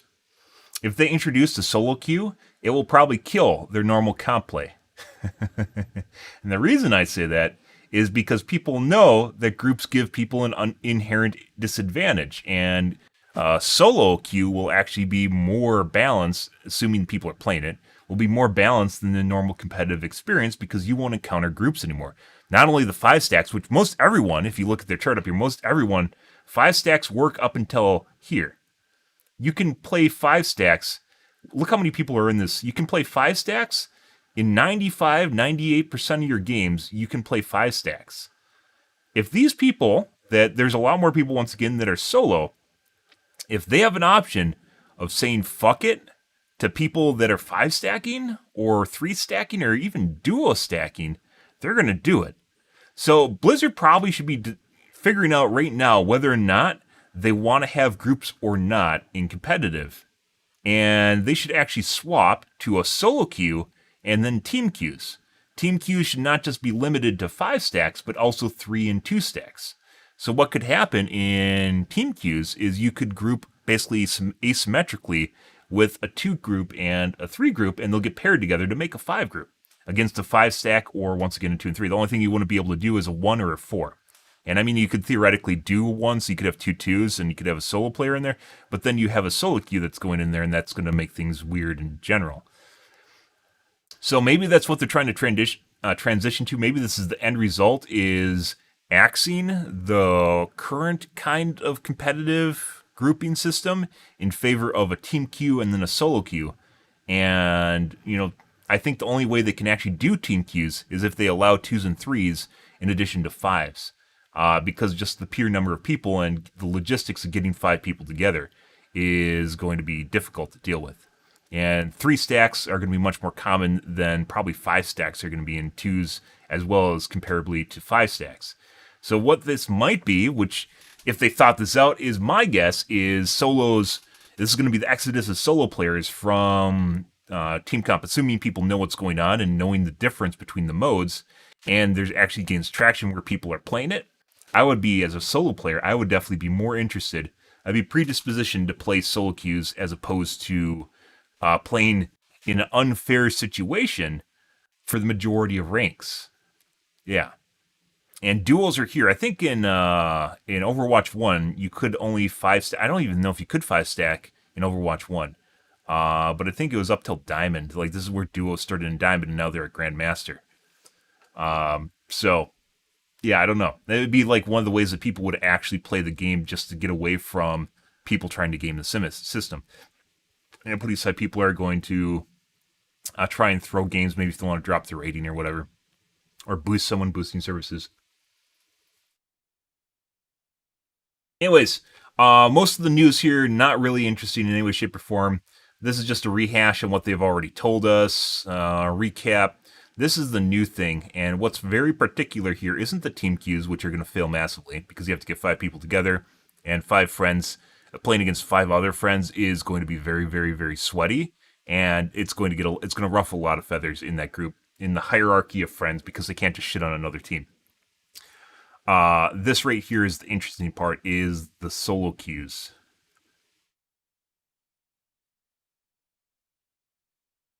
We've considered alternate versions, including a solo queue only mode. Yeah, so I would, if I was Blizzard, and this is actually wouldn't be bad. In my personal opinion, I think this is actually probably the best course of action for Overwatch, is to have team queues and solo queues and have them separate from each other. And then having a team queue be 2s and 3s as well as 5s, and then solo queues being just solo players. I think is honestly just the best version of this right now. But the current system, I don't think is super broken. Overwatch 1 did it better, but I guess they're trying to find a way to incorporate teams better. So, people have that that serotonin and dopamine going for them. Yeah, we dicked on them. We're so good. And then they go and buy a $20 Mercy skin. Yeah, I don't think this is going to accomplish exactly what this set out to be. As far as balance goes, I think team queues and solo queues is a good idea. But currently not how the game's implemented.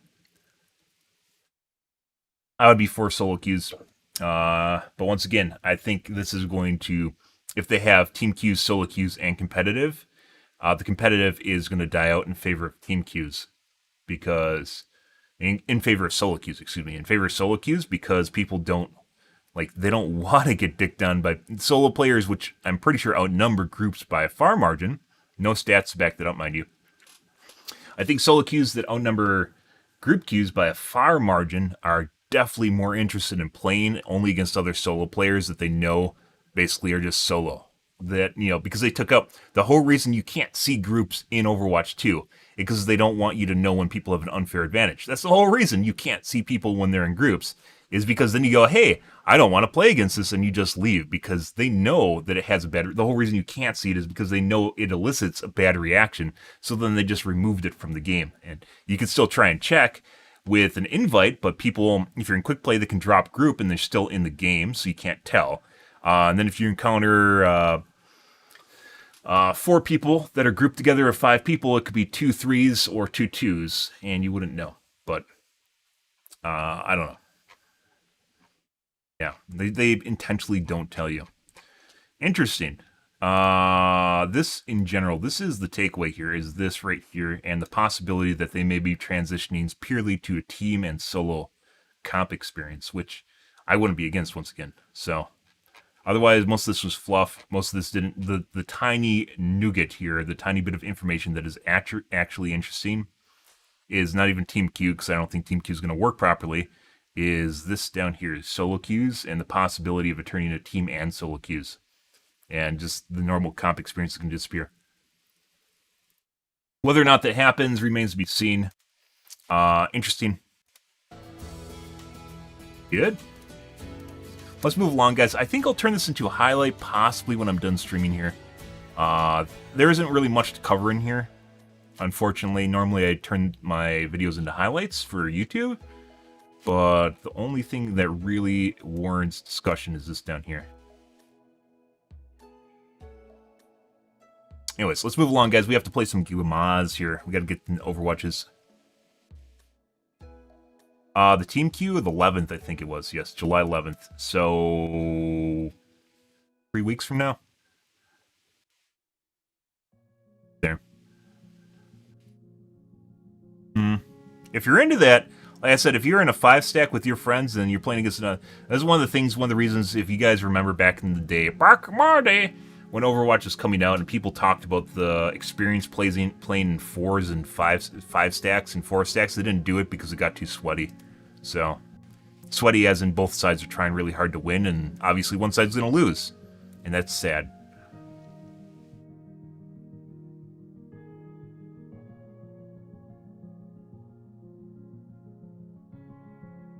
But it's amazed by some players' sense awareness. I should have one like that. The C9?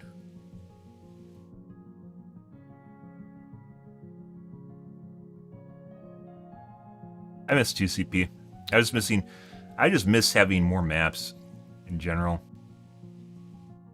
Game modes, more maps. 2CP I didn't think was bad. People just didn't like it because, fucking firing prisms at him too. Why is she firing prisms?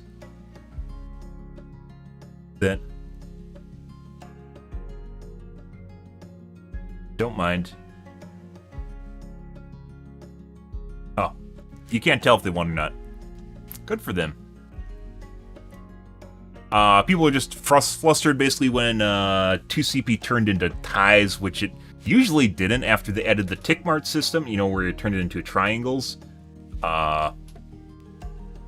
Split up into 3 parts. I don't know what that's called when you split a sphere or a circle into 3 parts. They split it into the 3 parts, and obviously if you get a tag, you usually will not tie the other team. And they could split it up even further and turn it into 6th or whatever percentage you even want. And then, whether or not you actually get that 1%. They could even turn it into 100%, where you have, percentage of the circle you fill up. It really depends. And they could still have a fallback too, where it'll fall back in thirds and lock in thirds, but then it'll still have your overall percentage gain. Like, there's ways around ties and just making it so it never almost never happens. People just got a bad taste in their mouth, and then they started memeing about it, and memes in Overwatch are very powerful. And video games in general nowadays are very meme-driven. Meme-driven meaning what's trending and what the general consensus is by a community. And, like, right now there's people saying that, like, Mei's really fucking powerful and shit. And they still... That's mainly because... That's mainly because people don't actually break walls. The walls have 250 HP. If your entire team shoots at the wall, it will instantly explode. If they split off the tank and your entire team that is there, and assuming that it's there and alone, because obviously if someone's trying to run away, they aren't going to be able to run away. But if they get split, if you're in a team split that doesn't have 400 HP anymore, if you're in a team split and you all fire at the wall, it will break almost instantaneously and you'll be able to heal the tank or whoever split off. People don't do that. They just freak out, just like with C9. It still happens in a lot of games where people don't realize that it doesn't have that much HP. Yeah, it's the only reason Mei is good is because of her wall right now. And it still works. Surprisingly, still works. This takes Pharmacy to another level. Okay.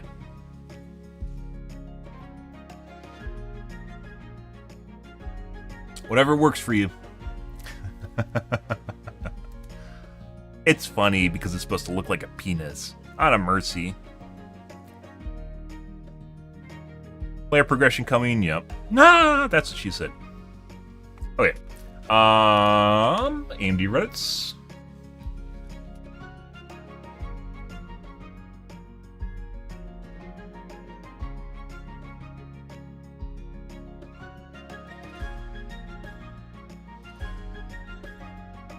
XTX, the 7900 XTX is down to 882. That's a very good deal for almost something that can sometimes be as good as a 4090, and oftentimes just as good, if not better. Oftentimes better, if not just as good. Excuse me, I'm rewording that as a 4080 for 882. That is insane. I still recommend, as far as video cards go, guys, CPUs, X3D chips. The 5800 X3D is a good budget starter model, very good. I wouldn't even recommend Intel until they put the bigger cash on, which is with their next gen this fall, which is Meteor Lake. But I'd recommend the 5800 X3D, the 7800 X3D if you have more money, and the 7950 X3D, but which you really don't need to get, but is still better than 7800 X3D. As far as video cards go, AMD stuff is usually really where you want to be now as far as price goes. The 7900 XT and then the 7900 XTX are all priced very, very well right now. And they give you very good performance. Most people are pro NVIDIA. I have a 4090, and that is purely because I have a setup that is specifically tailored for an NVIDIA video card, and I'm basically locked into their ecosystem. But for everyone else, if I had a choice, I definitely would have bought a 7900 XTX instead of a 4090.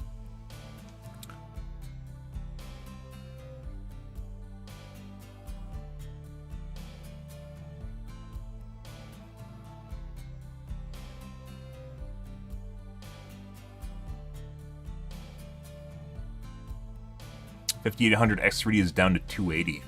That is lovely. Lovely, lovely, lovely.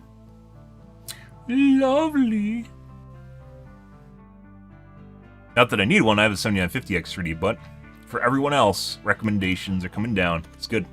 Good for gamers. Fucking golden. What is this? What is DBD bitching about? Eric, lead character artist, no, we don't like feet. If we make feet cosmetics, it's because you like feet. Supply and demand, the data doesn't lie.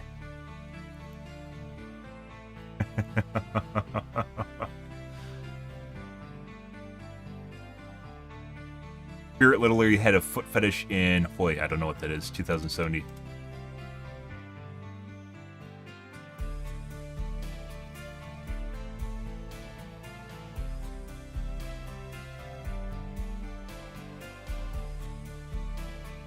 Is the spirit literally underage in the lore?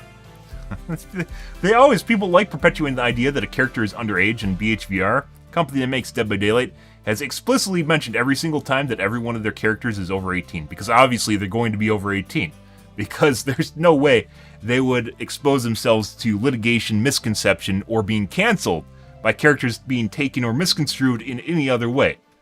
So you can expect all the characters to be over 18, because they wouldn't. They wouldn't do it any other way. They know their community. They know what they would do, so...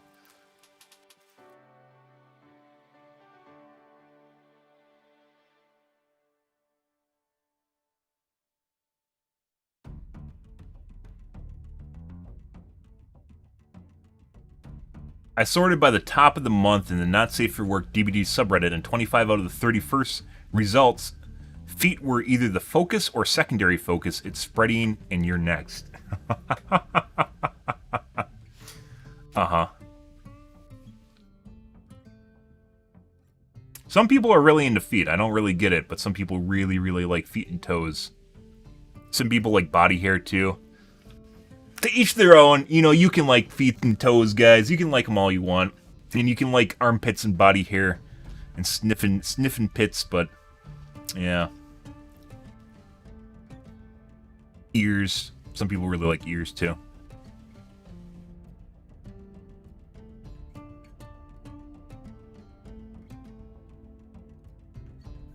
Brother in Christ, you attracted the foot fetish in the first place. Just having drawn feet isn't really attracting them.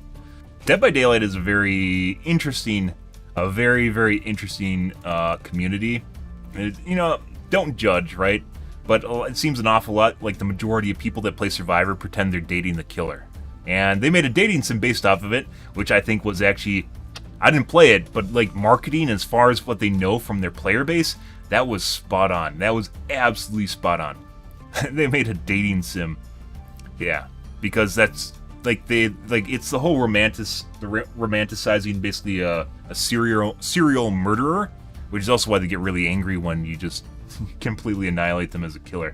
Like they all just sit there and they pretend that they're dating the killer or something, or they're gonna have a picnic or some fun time with them or something. It's a weird interaction between someone that's basically homicidal and someone that like kind of swoons over the idea of someone just being batshit insane or something. Each Fair didn't have all this data when the first 5 killers were made, 4 of which are barefoot. Oh no, feet, guys. It's a fetus. It's a fetus. You can't have feet. Oh no. There's only one male killer with bare feet in his base appearance. Oh no. Yeah, people also like seeing women as far as skinship goes. They love skin. They absolutely love skin, as it turns out. And males are all about being jacked or like having weird shit on you, like heavy stuff. Like armor, for instance. Armor or something that just makes you bulkier. Basically mirroring the male physique, right?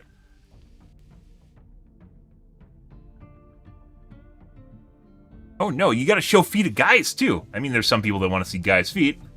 Majority of people don't want to see guys' feet, though.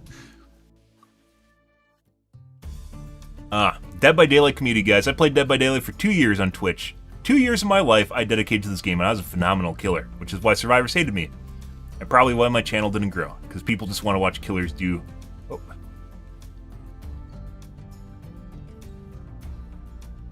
Fuck was that?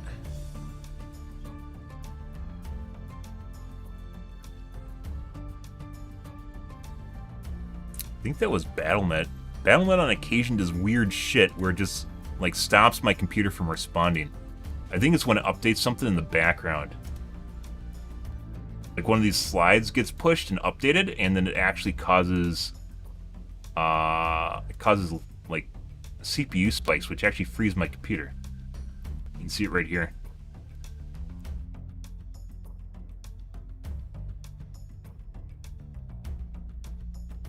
Very weird.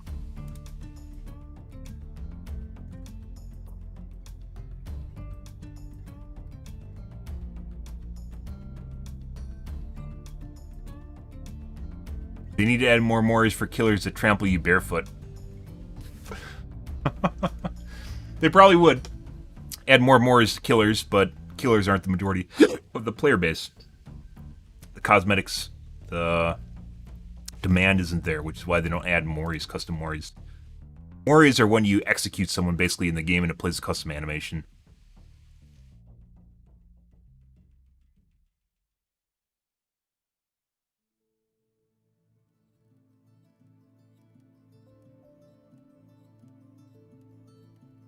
really think randomizer stuff should just be a game mode. No. Interesting from a streamer perspective. I don't think most people want to play that. There's a challenge for streamers where they basically click a button and it randomizes their perks and they play with them. Which for Survivor, you can go in naked and it really doesn't matter. But for killers, you having your perks randomized, especially depending on the killer you're playing, can be the difference between you winning a game and you losing a game. So, a lot more wiggle room as far as Survivor performance than there is for killer. High MMR in the game.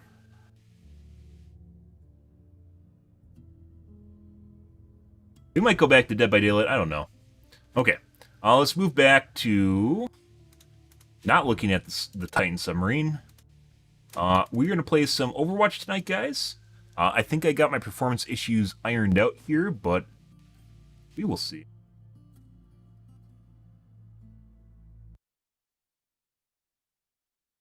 How it goes. See how many cheaters? We had a lot of cheaters last night. I spent almost as much time in replays. I almost made more time in replays than I did playing the game yesterday, which is pretty absurd. That was painful. That was absolutely painful.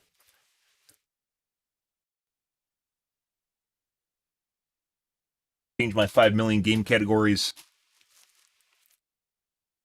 Covered the Switch. I had changed a performance issue. Switch I had changed to Windows 11 at the beginning of the stream. And I think it made a pretty noticeable difference. I mean, I had a really good highlight yesterday too. So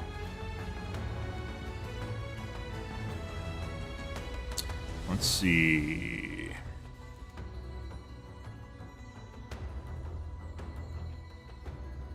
Changing the game categories, guys.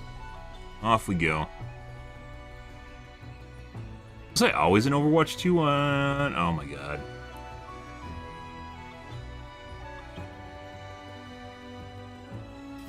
Wrong. Apparently I was in the Overwatch 2 directory on, Kick. Good. Well, there's that.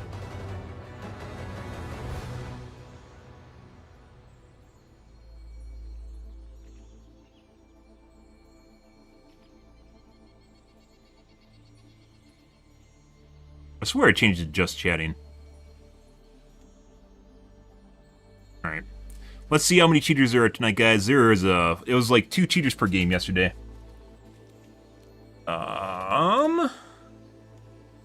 Is substantial. Happened.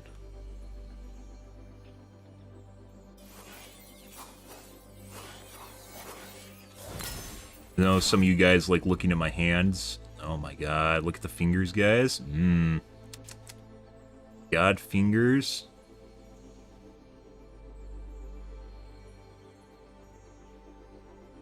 Okay. Alrighty, let's see what kind of games we get tonight. I don't think we're doing comp tonight, but we'll see. Mainly because I think I'm going to do my placements. I don't even know if placements matter anymore. Tomorrow. I was thinking about doing them off stream too, just to get over the hump.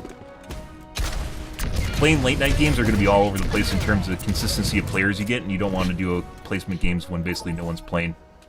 That makes everything much more difficult. Welcome to Oasis. Prepare for battle. EBR is on. Good. And I can't wait for a new monitor. PG 248 QP hopefully comes out this year. It's supposed to come out in Q2, and Q2 is almost over. Q2 is month 4, 5, and 6. What is that? April, May, June. June's almost over in a week. Strike from above. We have to woo the Mercy. I still have much to learn. You have to woo the Mercy so they heal bot you guys. They're unresponsive. Forget regulation. After this mission, I'm burning party. Greetings. Flying the friendly skies. 5, 4, 3, 2, Ready. 1. Round 1. Capture the objective. Aerial positioning.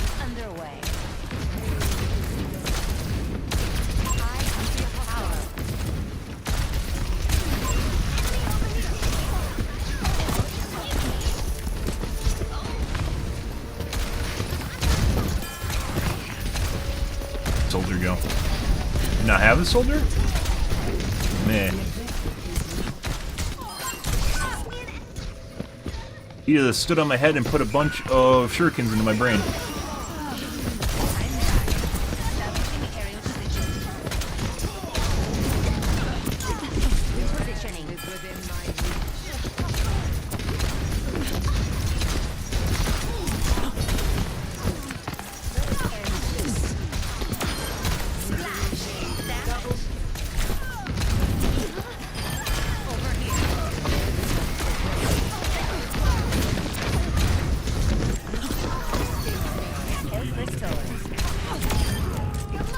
Good. Heat check confirmed.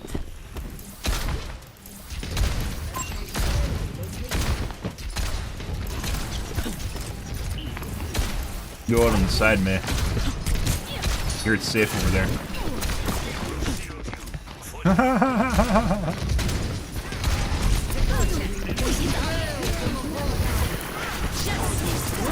Oh. A headshot.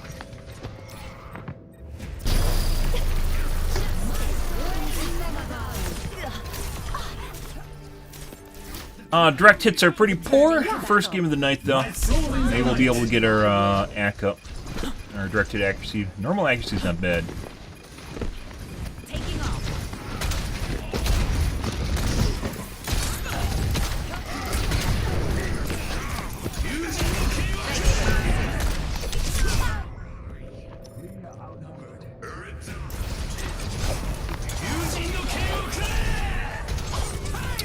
So he did use up his dash, but he killed the Moira, so we gotta reset. More to learn. Thank you. It always kind of blew my mind that he's able to get resets from killing people. But yes.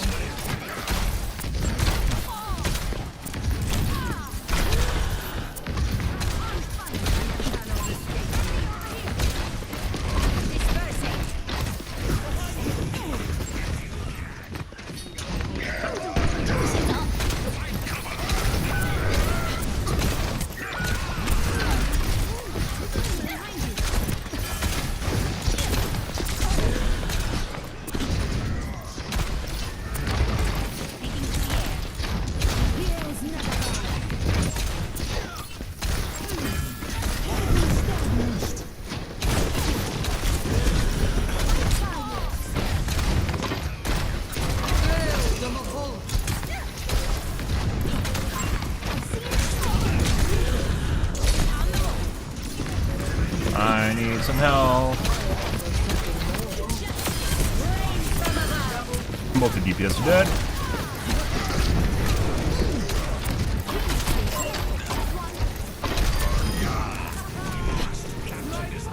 Good. Our directs are very poor right now, guys. I will not waste this opportunity. Dispersing.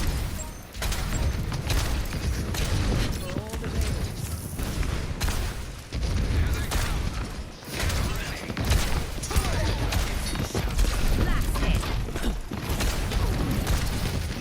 Up and away. Good. And a headshot again. There are aimbots for Mei, mind you. For some reason, they're very popular. It's like the Hanzo mains. That shit. The skies await. Positioning.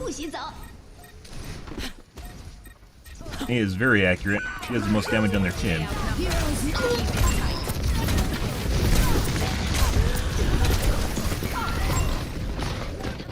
Ran out of missiles.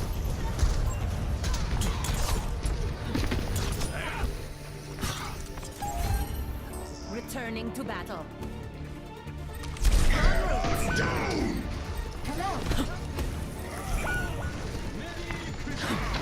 don't know why it sounded like it was behind me.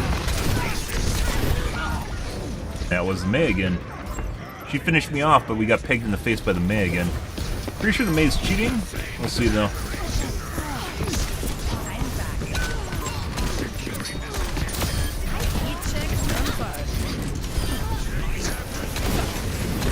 No.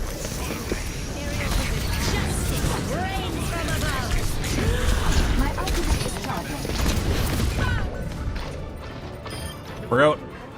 I ulted basically nothing.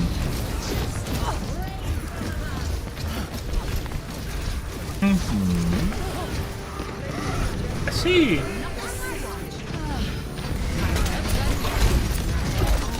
Just got hit in the head by another headshot, I believe.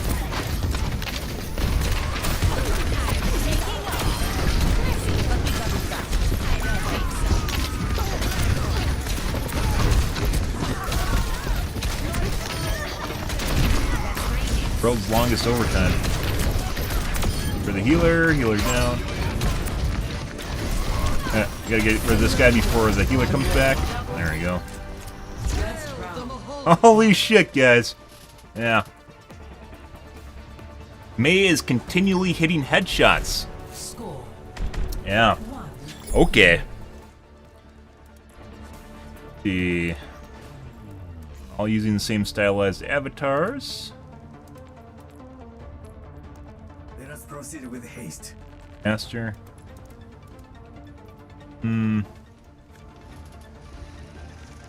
If you ever need help, just fly. That's probably on their team, so this is a 5-stack. Ah, my hero. You're like a knight in flying Yes, armor. and this guy is not on their team. 5, 4, Burner account. 2, 1. Tank. Round 2. Capture the objective. On the move. I'm here to support.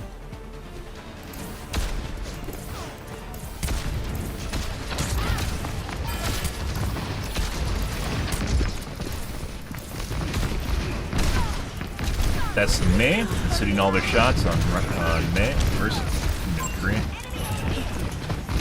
Oh. That was an accident. Nothing else matters except that guy. You thought you had me. Apparently the Ana's 100% accurate too. I see. Guy's aim is jittery as shit. Let's show him some air power. I see it Ah, coming. okay. There's a test subject. Repositioning.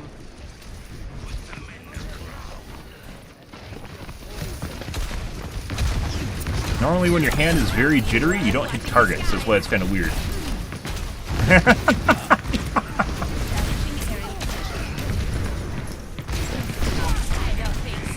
That guy is close to 100% accurate, so we gotta line of sight him constantly. Yeah. Very certain that guy's cheating. That was the Mei. Hit ridge miss on the Genji.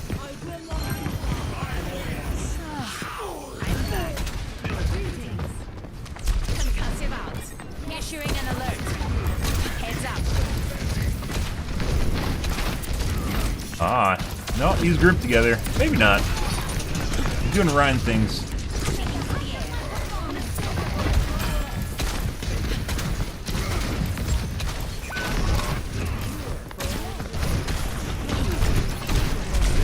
Oh.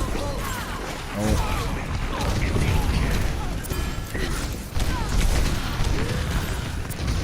Ran out of ammo. Got rid of him immediately. Good.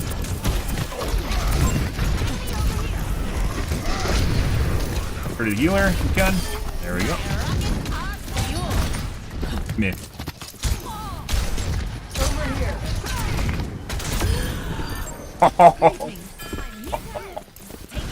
Oh. Yes. You cannot escape me. Thank you. Oh. We're gonna get a cheating Baptiste. Think we got him. Yes, we did. 100% accurate. Not very smart. Welcome. Welcome to Overwatch, guys. Cheat watch. Oh, that's good. Nice.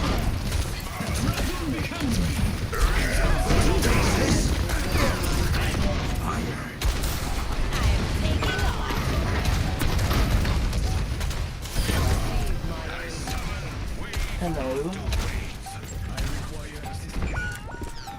Actually, she's still pretty good. We got her direct, so.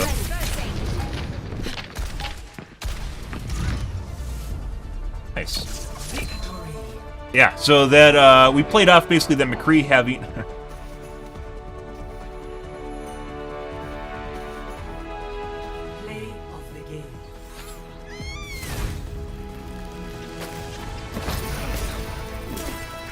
Don't guilt trip my mercies.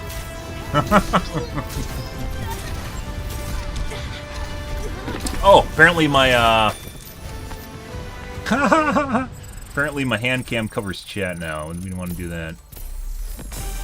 Nice. And we're gonna report the McCree.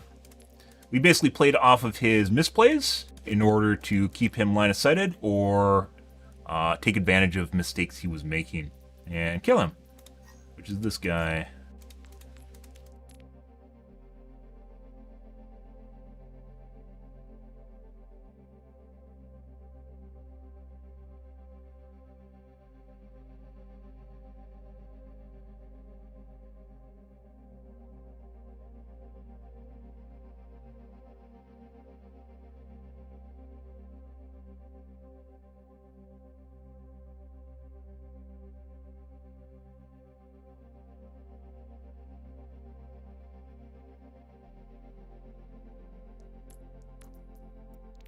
Game that we aren't going to look at replays for. That was pretty straightforward.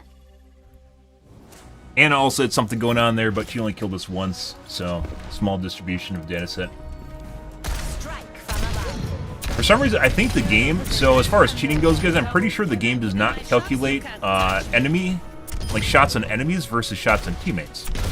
So what we've seen with cheating Annas is they'll be 100% accurate on teammates, or on enemies, excuse me, and then on their teammates, they'll have normal accuracy to offset their accuracy on enemies, which is absurd. So you can be 100% accurate basically as a sniper, and then lower your accuracy because there's stat-based banding in the game. Lower your accuracy on your team shots, so firing a teammate's scoped accuracy, for instance, which is pretty insane. Double float like a jellyfish, sting like a jellyfish. Anna's in top 500 will have about, you know, 60% accuracy, 63% accuracy, scoped accuracy. Where's your jetpack? I had a guy yesterday that was hitting all of his shots and didn't seem to know the difference between hip fire and scope fire. If you're curious, hip fire on Anna, the reason it's harder to hit is because it's actually a projectile, and scope fire is hit scan. So scope fire will be almost always easier to hit than hip fire is, simply because you don't need to lead a target like a projectile. Looking at where they are Justice served. instead of where they're going to be. Predicted.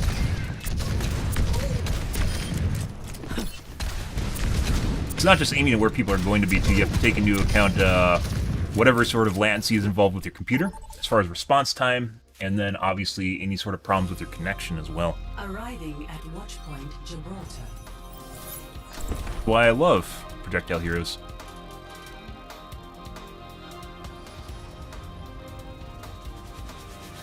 Pretty close character to, if you guys ever played Tribes, I grew up on Tribes. I loved Tribes, Tribes 2 specifically.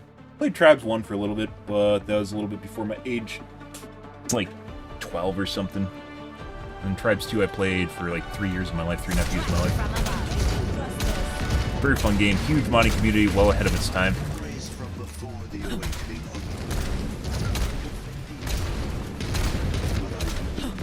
Hello.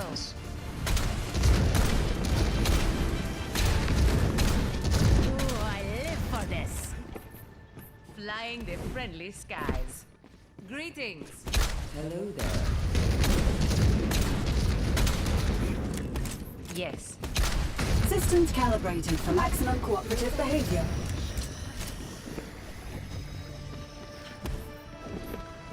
Hello. 4, 3, Don't take it personally. 1. Attack commencing. Escort And away. the payload moving towards our desired outcome.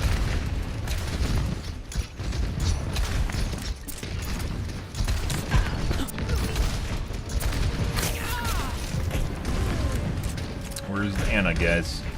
Excellent teamwork.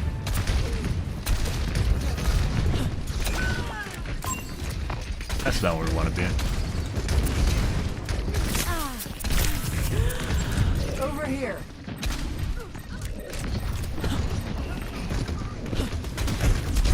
It's gonna be rough. I guess we'll just try and hide by the healers.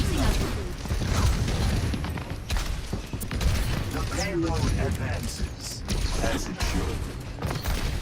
Since Moira basically can't aim up.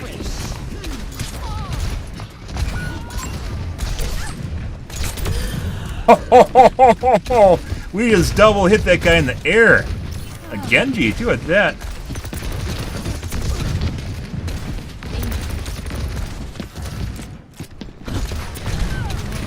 I don't think so. Stay away from the laser dick. It's on my head.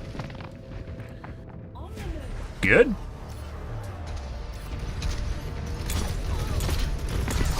It's on my head. He was in front of me and I didn't see him. Okay, my head's in the game. Okay. All systems on optimal levels. Payload is coming through. Form up.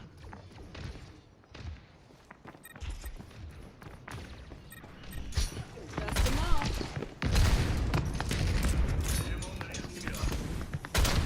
Speaking from the air. Engaging thrusters.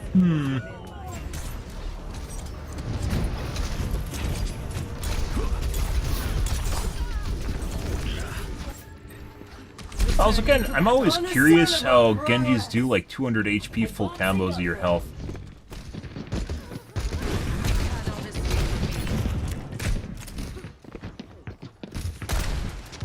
Eyes here. Hello! The payload's not moving! Justice. And takes it.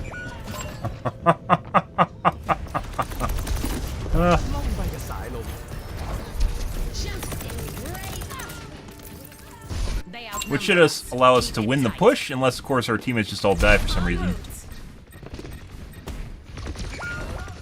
Up and away. Genji again.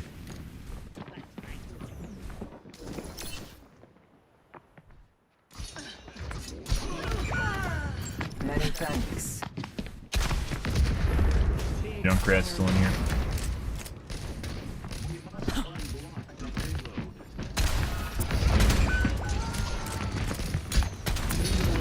Okay.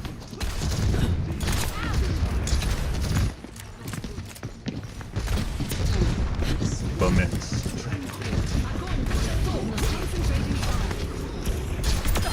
I've got you covered. Got him again. Repositioning. We're gonna kite them back towards their base and see what happens here. That Anna doesn't miss. There's a big med in here at one point. Health restored. That. Possibly allow their teammates to get in and upset their, There's a big med in there somewhere. Upset the entry point, maybe. We got kind of a potato team here, guys. I'm not gonna lie. Zen's leading healing right now, too. Be advised.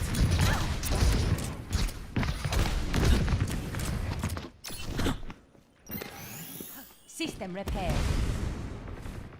No. It appears we have suffered a minor setback. Cool. Shall we see if they're pre-made, since we had people on our team? 4-stack. Cool. I'm checking in. Uh-huh. Hello.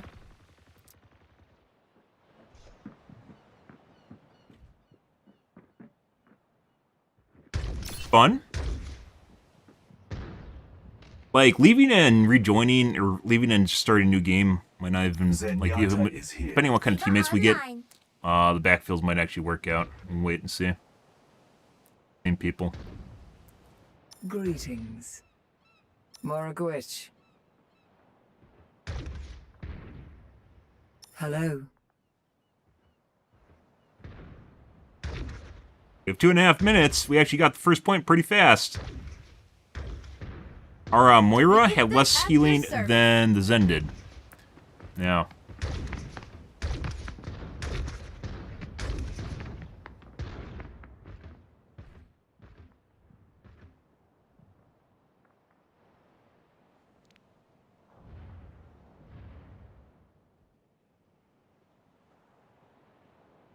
No, we aren't.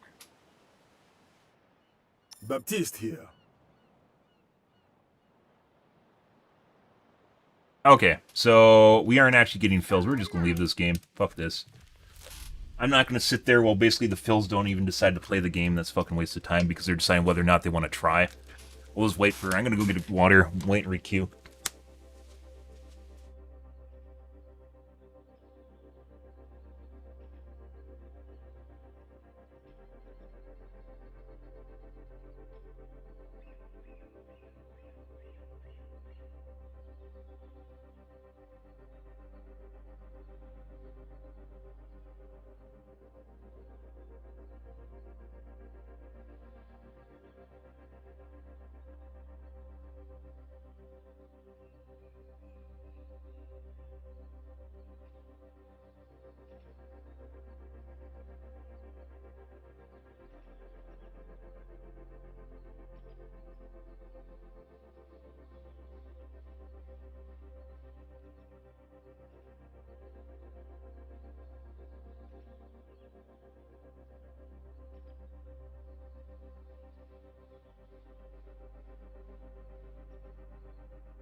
Moira had less healing than the Zen did by quite a wide margin, and I believe our Echo had 1,000 healing, or excuse me, 1,000 damage, and less than both the healers. Basically set up to fail whatever that game was. Good. Next game.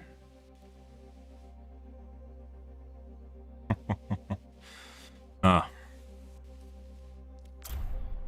see.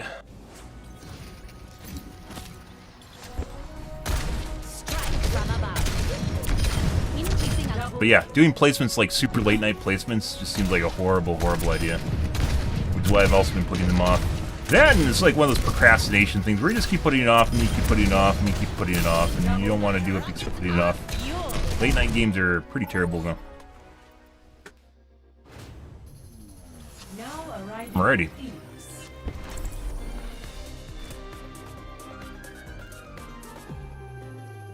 You guys from the last game? Funky Monkey looks familiar.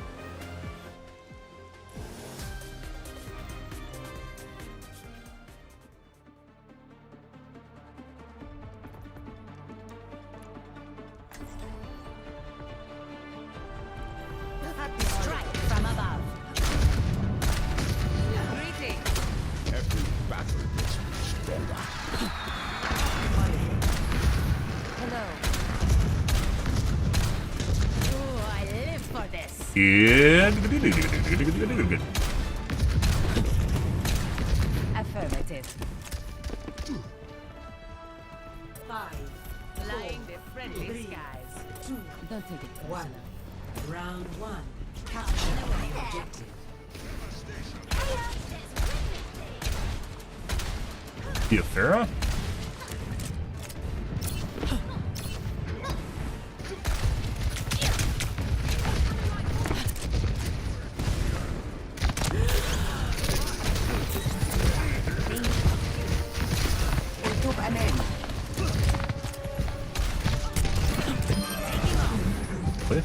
Do it, Mercy.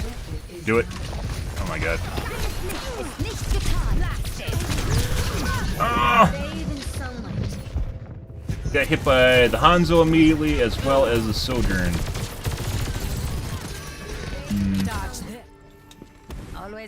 The falling res thing, guys, like, yeah.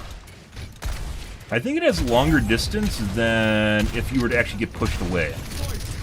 It might not, though. It feels like it does, like for the distance that they fall. Allows them to get behind Aerial positioning. structures and... Okay.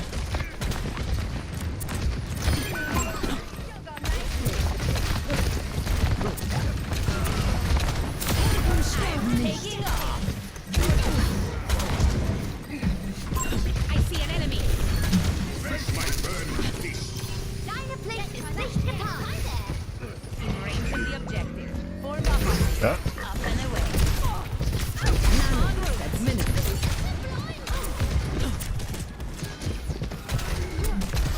Enemy over here. On the move. She ran away. Why'd they back up? No one was here. The Eye of Horus watches over you. I was ready to go over the top of the edge and ult them. It's like they knew. Taking off. Been perfect. It sounded so juicy.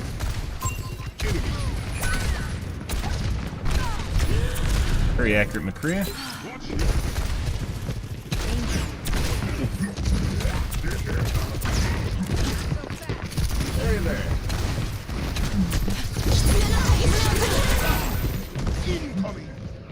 You play comp? Used to. I don't right now. Looks a lot like an aimbot.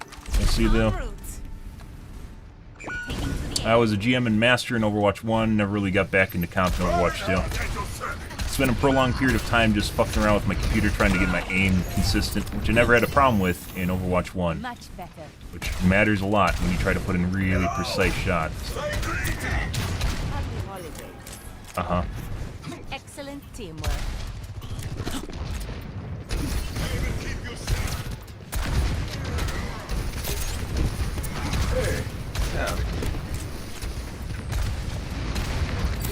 We can take this point.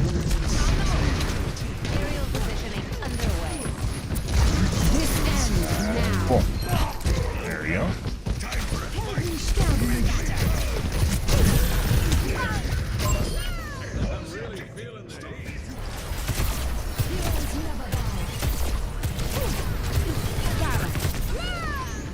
En route. Increasing altitude. We'll probably see the Sojourn swap to Soldier 76 Here is an enemy. if they can't do well enough. Inherently, Sojourn still has problems that projectile heroes do. You can't just insta-kill characters because you actually have to lead them. And even if you're leading them perfectly, it is still prone to error.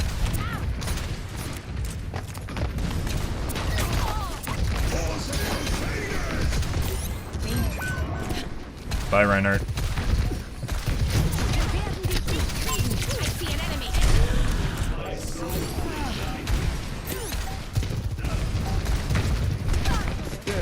Very accurate, McCree. So both the DPS and thing are cheating. Yeah. You just missed the McCree though. Stay down. On the move.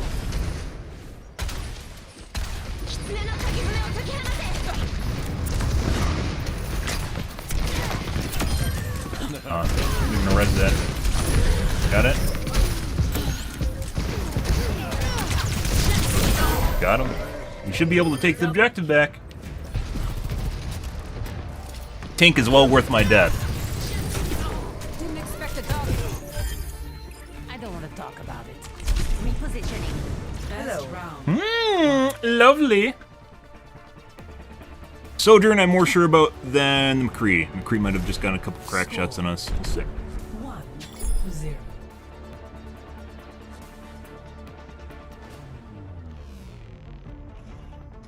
Uh-huh. Anna, what has been going on in Egypt? Sounds serious. Just a few ghosts I'm laying to rest. It's nothing to worry about. I always worry on Overwatch 1 being, like, season 2, 3, 4, 5. I think I stopped playing Overwatch 1 in season 5. And right now we're playing, as far as rank skill, we're playing with GMs, so can quick play. Capture. Hey there.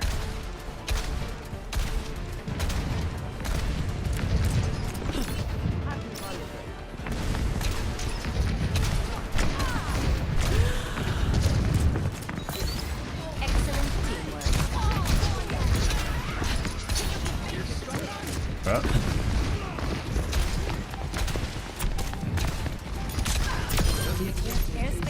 you don't get a revenge kill.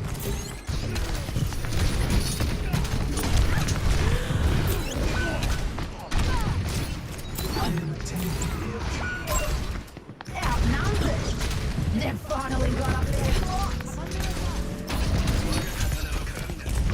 Aerial positioning underway.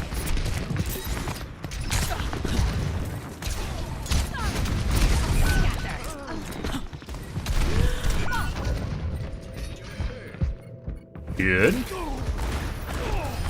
Actually missing shots. Maybe it's distance based. Can't ramp hike it off.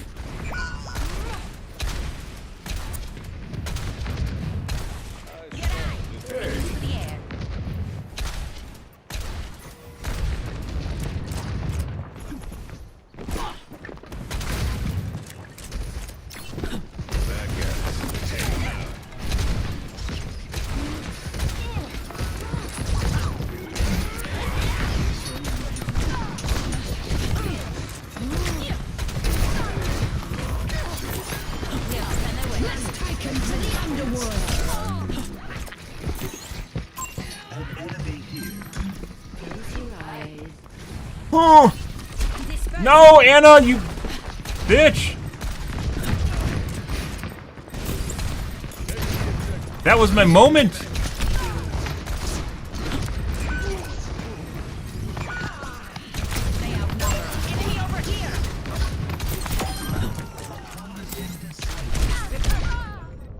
And then he two-taps me as a revenge kill. I mentioned this before, it feels an awful lot like when people are cheating, they have like an option for revenge kill. Where you have like a modifier when someone kills someone where it'll like it increases your aim on them exponentially. So you'll two-tap them or three-tap them. Dispel your shots. Which actually matters a lot in terms of strategy and tactics because if your team's down a player, it puts you as a huge disadvantage.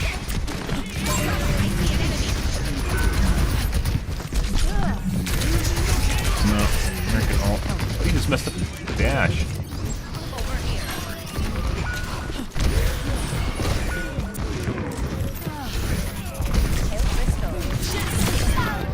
As well. That's not a tank though. So now the Sojourn, which was doing extremely well in round 1, is playing Genji, not doing too hot. The McCree, on the other hand, is doing much, much better. Who was playing Hanzo, I think, if I remember right.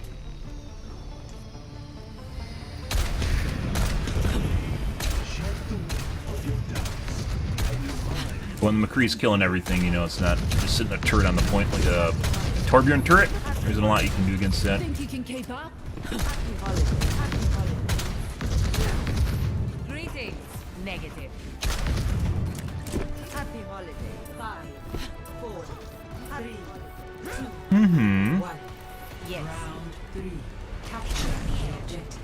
Hey.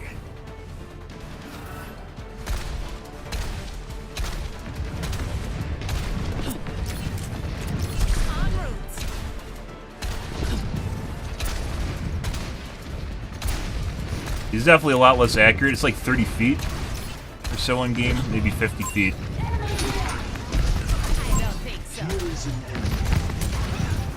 Up and away. Oh! It's actually pretty difficult to boop a Genji. It's like booping Lucia's.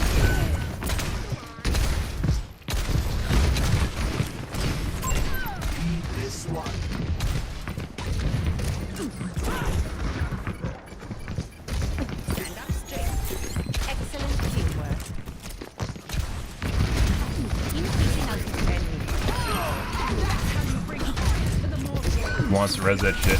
There we go.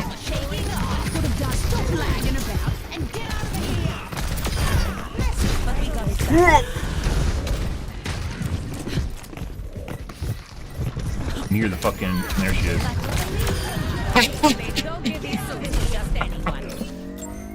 We have teammates just fucking doing random whatever the fuck they're doing over there.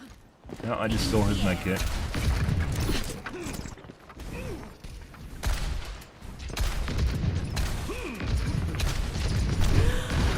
Yeah, that's revenge.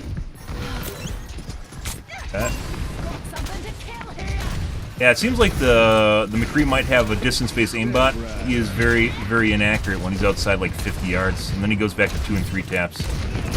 Distance-based aimbots are a way of aimbots allowing you to control an area. Control an area while managing your stats, so you don't basically like end up with a much higher stats and get stat banned.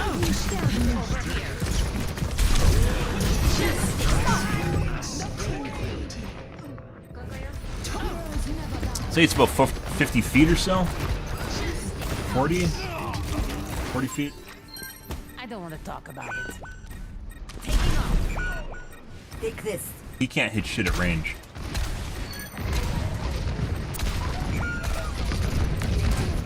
No rampage yet. Let's give him a fighting chance. He can't hit any of those shots. It's weird. If you're that accurate, where you just 2 and 3 tap everything when it's within 30 feet, you can hit something at range. He like hits nothing at range. My god, he hit me twice. Here we go, it's hitting me.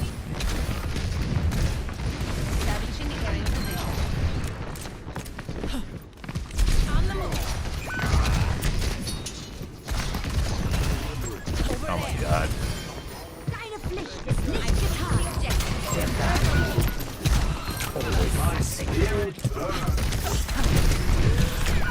He just hits every single shot. It's like 30 feet, I'd say. You could see it best in round 1 when I first pointed it out. Yeah, and you just looked at the guy behind the wall. Good. Up and away.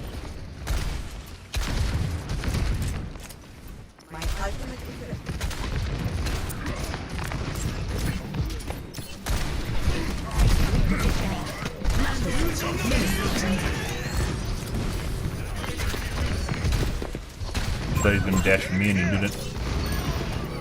I keep you up. Yeah. Here we go. Aerial positioning underway.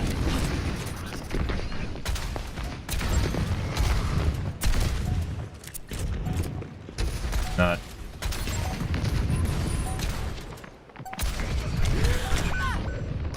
Now you 2-tap me.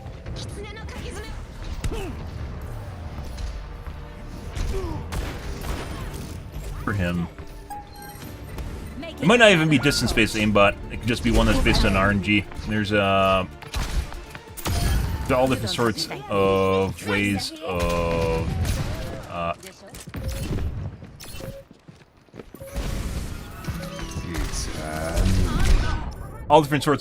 of manipulating your accuracy to be effective. This guy knows 100% where I am.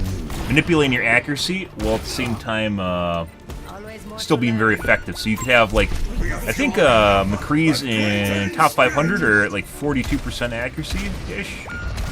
That sounds right. And there's ways of doing that.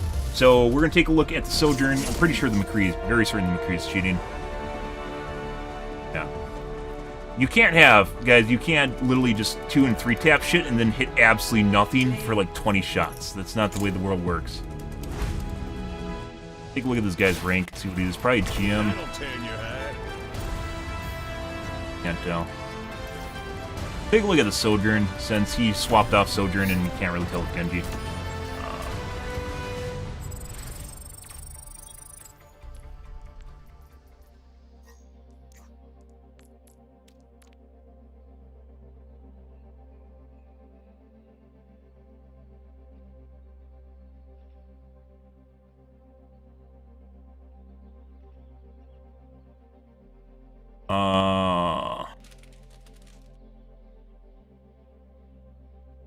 I don't know what to call it. And it's not a term for it.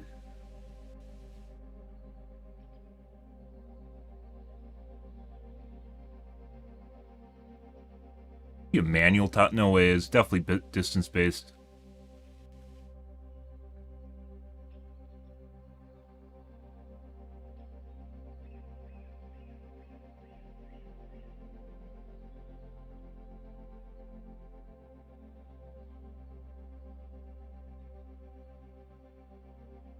Alright, let's take a look at the Sojourn. Luckily, we haven't had that many people tonight that seem to be cheating, so last night was like 2 per game. That's not bad.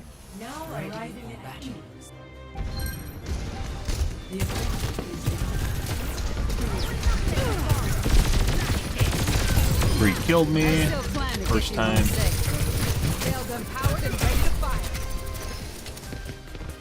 Sure why I didn't decide not to kill the Zen.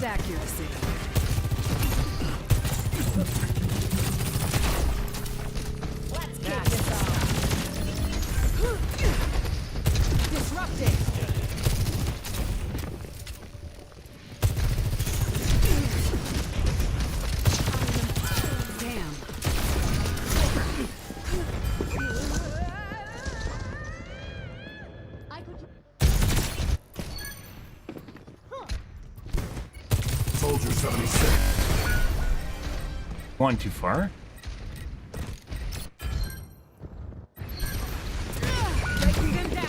Careful, we're outnumbered. There's much for you to do. Soldier 76 reporting. Efficient design at work. This guy got the majority of his damage in the first round. Free him again. Looking at the guy down at the point. I'll make it worth your while.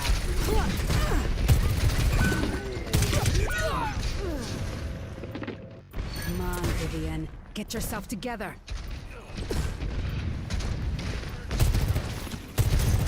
Scream.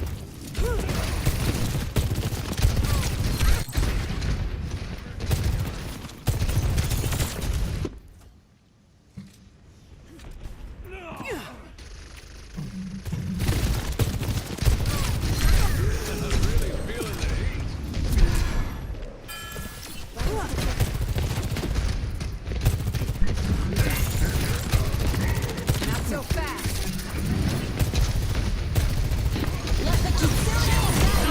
Gotta stay on your toes, soldier. Fuck is that? You're falling apart. I knew the guy was there, but it could have been calmed.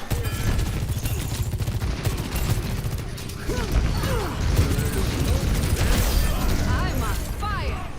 Free him again. How's it going?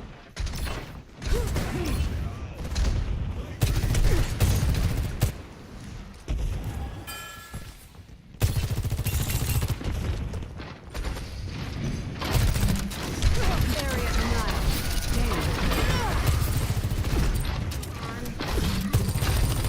Projectile aimbots are one of these weird things where there's all different sorts of ways to program them. Some don't even work properly when they're beyond a certain range. Like, they don't function because they can't calculate things properly in the game. It really depends on the quality of an aimbot you get.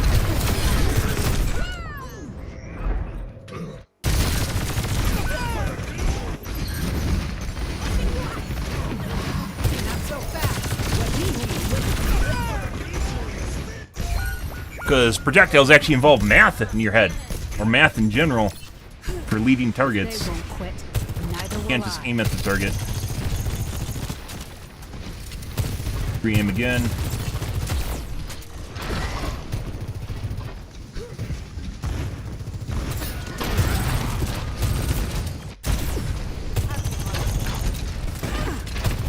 Re-aim at the Zen.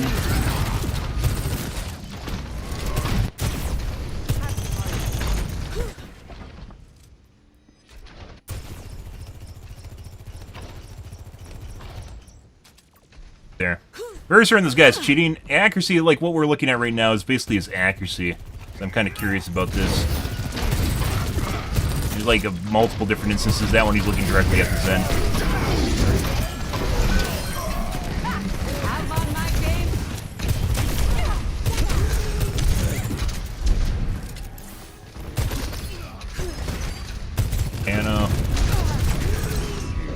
Anna pre-aim again.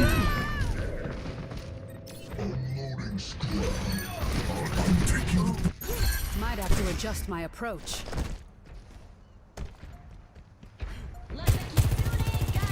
My duty is being done. As I mentioned earlier in the game, I thought he was going to swap to Soldier 76 because if characters are moving too fast, Sojourn doesn't really work that well. Cream at the... Cream?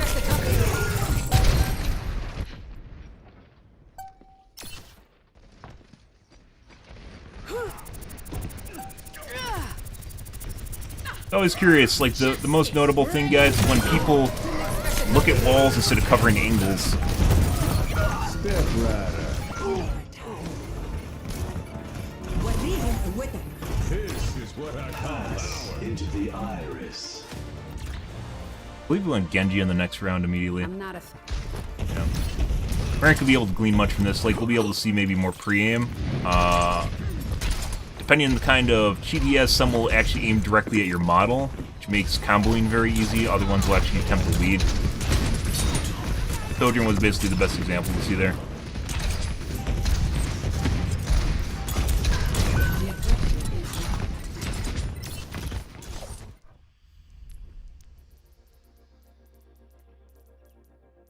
Genji, this guy.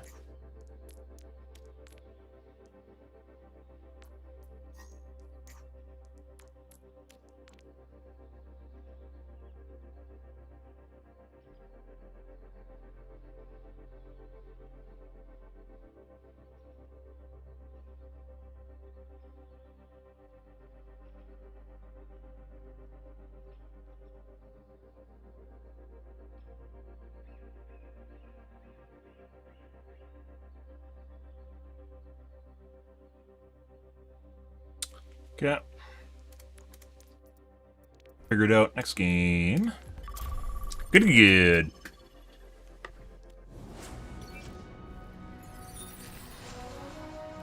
I do need to get on earlier, though. As far as comp goes, like playing earlier in the evening is very beneficial.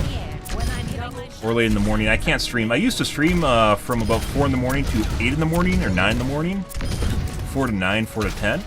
I stopped doing that because it actually absolutely raised hell with my life. If you actually want to participate in day-to-day life, like let's say with family, friends, anyone in existence, that is like third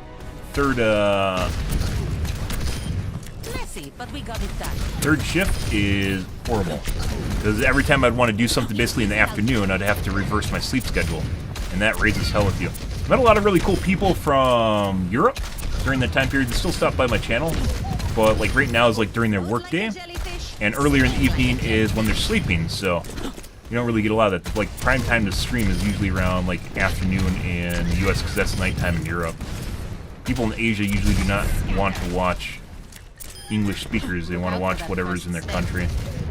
Even if there's a lot of them, there's they want to watch their native tongue. That just leaves Aussie, and Aussie doesn't have that many people. Actually, like, the worst time to stream is exactly when I'm streaming. Yeah. Like 12 to 4 is literally the worst time to stream, is exactly when I'm streaming. Now traveling to Busan. Prepare for battle. When I have available to stream, though. I've tried streaming in the afternoon. That, for some strange reason, I can't get on that train, though. It never has worked out for me. I don't know why.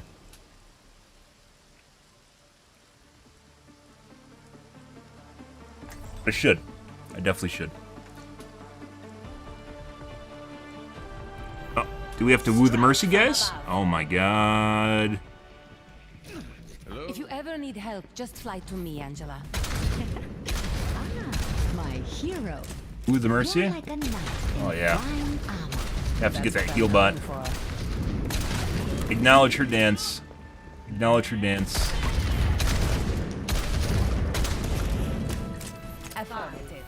4, 3, 2, 1. Round 1. I will not Objective.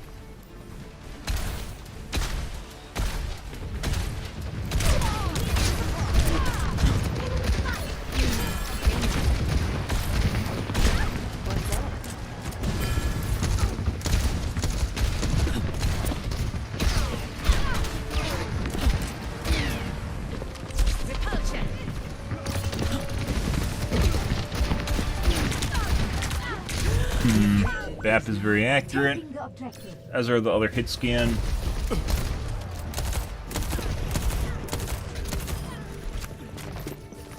Good. Always more to learn. Taking to the air. There they are. Get ready. I see an enemy. Enemy over here. Yeah. Nice team. We had a tank there too.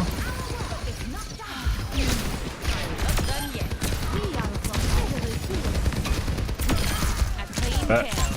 Here to assist. On the move.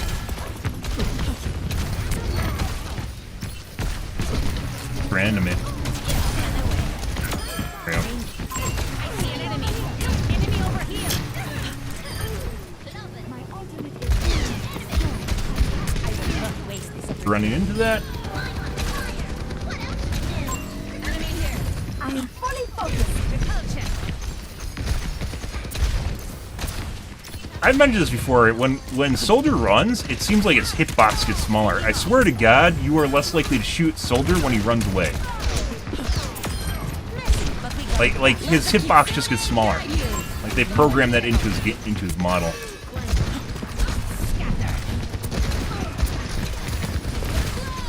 God. Might as well. Luckily, we didn't get peeked from spawn.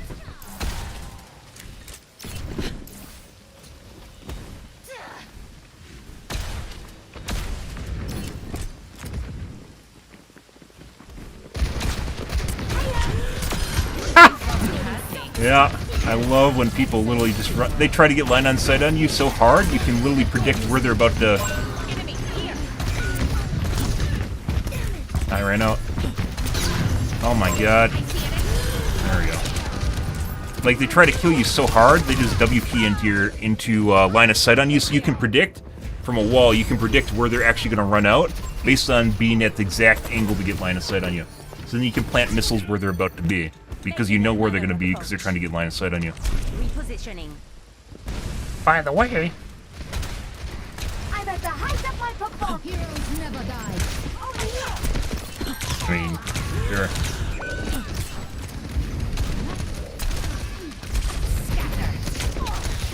I really could use a heal. Yeah.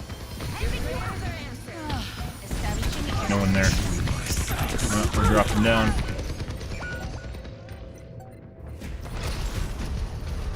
I've got you in my sights. Good effect on Maintaining damage boost. Dispersing. I know that didn't hit anyone. Let the Kitsune guide you. Do something. Enemy here.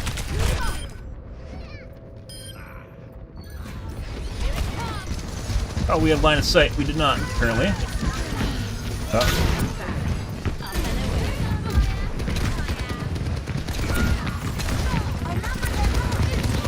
Not good. Okay.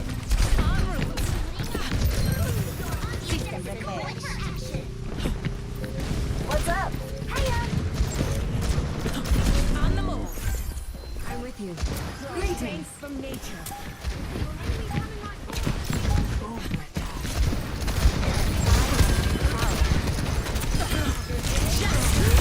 Okay. Good.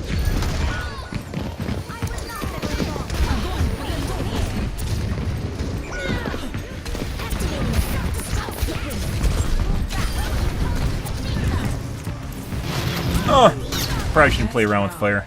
Whatever. Where'd my missile go? The fuck was that? My missile just despawned in the air. Score 1-0.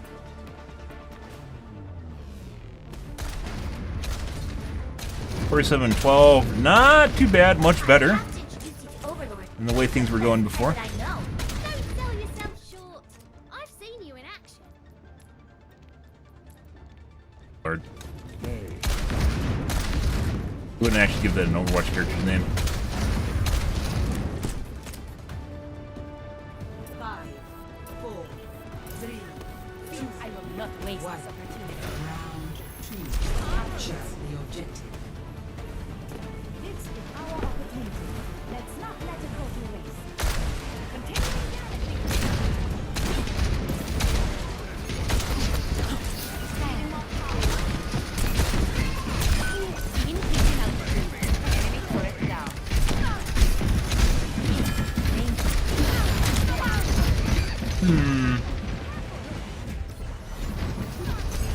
Trying to get line of sight on the Ash.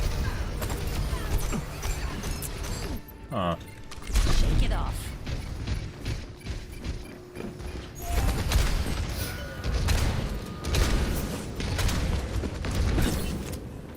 I am empowered. Greetings. She's gonna blow.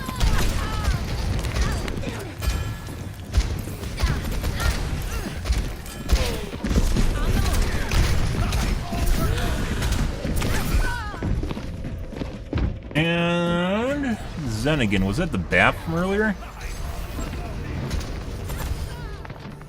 Hmm. En route. Hello. Got it. Enemy here. Zenyatta is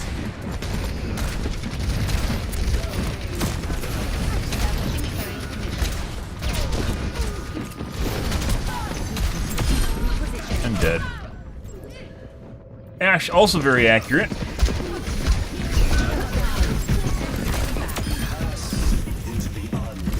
don't think so. I am secure. Let's leave that.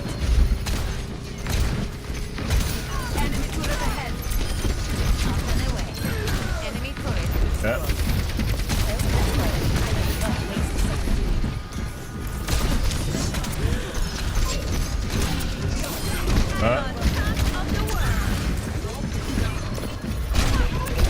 Line of sight.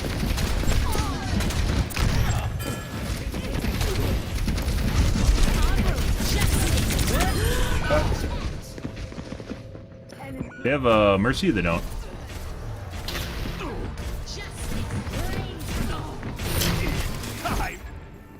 On the move.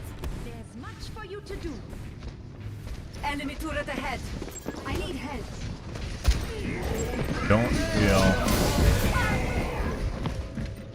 I believe we just got headshot by the Ash. Pretty sure the Ash is cheating. I don't know about the Zen yet. Just got headshot by the Ash while coming out of the tunnel. The fire finished me off. Anna, Are checking you in. allergic to healing Mercy? Stop healing on the machine. Okay. Do something. Positioning. Correct.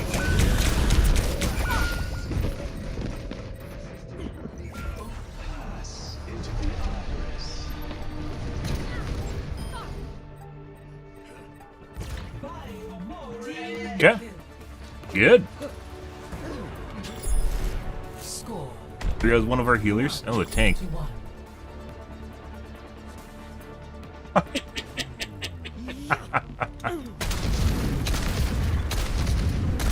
I think our healing's better than their team. each one a meditation. No, that was the healer that just left. No one's a natural.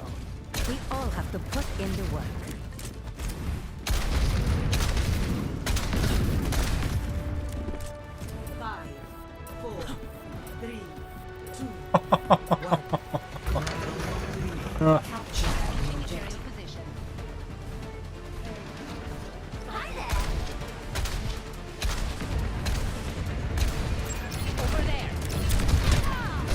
Yeah, Ash is cheating. Boom, fucking miss. Excellent team. Enemy turret ahead.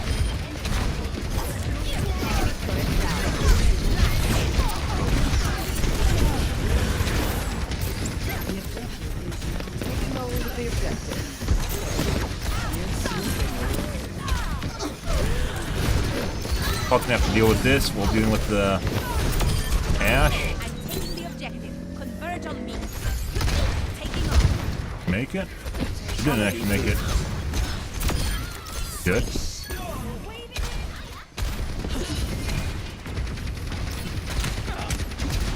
Torb is now soldier in the first round. I knew it would come. Very accurate as well.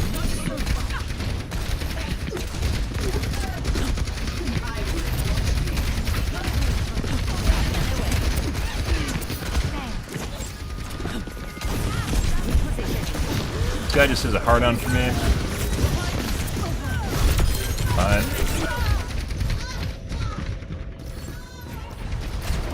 I believe that's a Zen. No, Zen's still playing Zen. Okay. We'll have to see who the Baptiste was from the first round. Outnumber us. Keep it tight. Hi.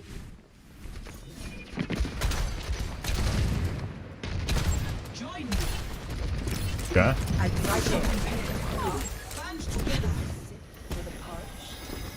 Excellent teamwork.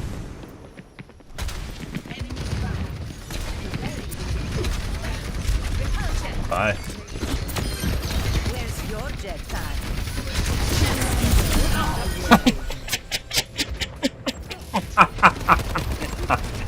Oh, that was perfect storm on that shit. They're all grouped in like half health. Oh, that's good. Where I left off.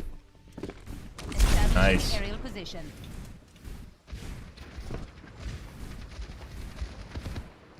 Zenyatta is here.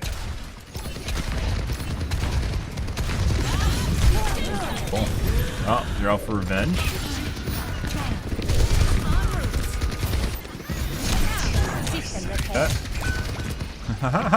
Increasing altitude.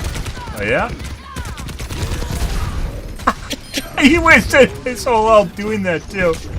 Oh, this has to be a pre-made, like they're all charging at me like zombies. That's great. Oh, that's good. Yeah, it still doesn't fucking miss.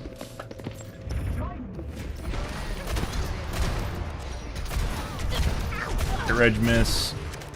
It's the one you saw shoot my feet and it didn't count. Let's show him some air power. Up and away. Your shins was my feet. Shins.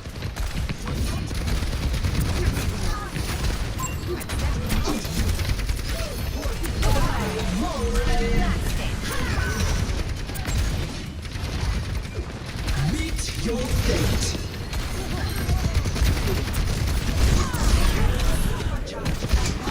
Leave.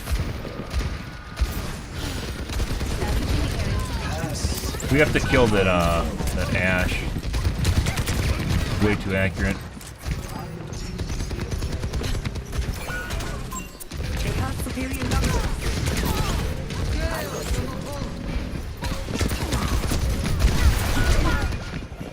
It's the Ash that killed me again. Very certain the Ash is cheating. Hit reg miss on the Tracer. No, sits every shot on me. So it's either accuracy-based aim, or not accuracy, targeted aimbot, or lots of hit reg misses. Oh my god, it's me. They saw it. Where's your jetpack? Justice.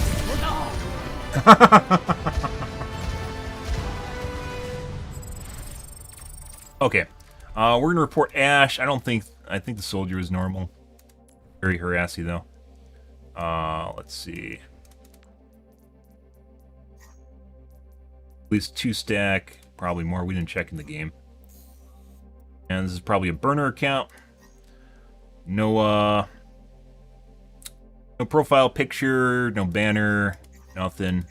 And level 1 endorsement. It is very, very easy to not be on level 1 endorsement. Private. Ashton. He wasn't Ash the entire game, was he? Dash.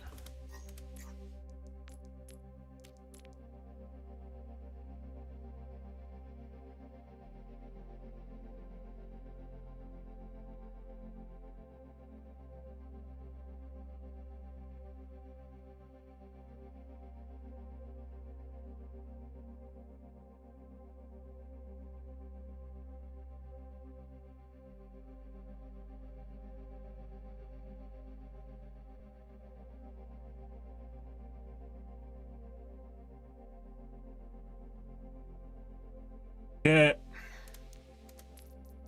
And Bap is the Zen, isn't it? Bap was the Moira. He's just being a dick. Get the Zen in round 2.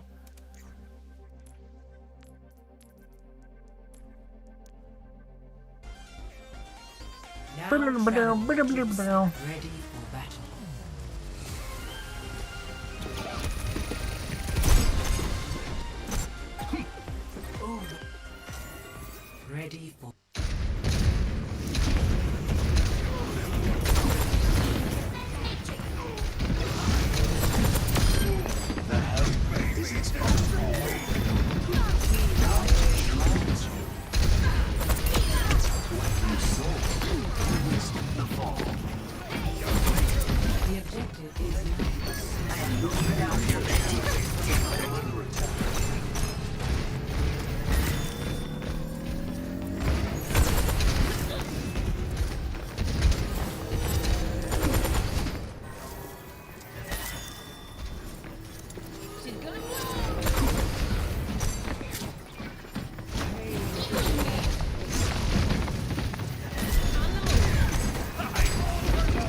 Consider the alternative.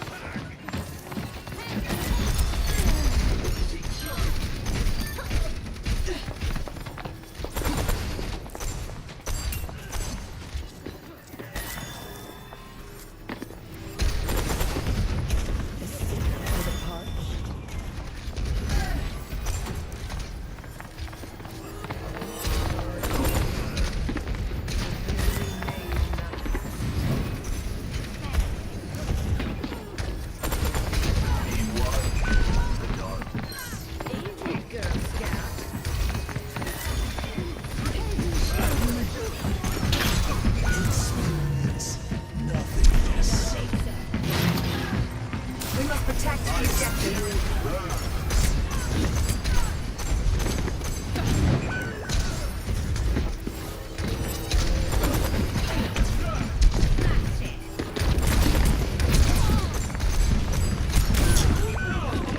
I don't think so.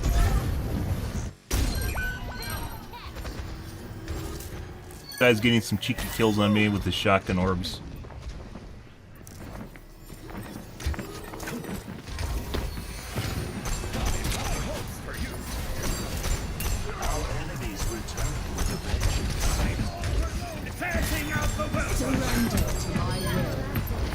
It wasn't the Zen, it was the... It wasn't the Ash, it was the Zen that headshot me.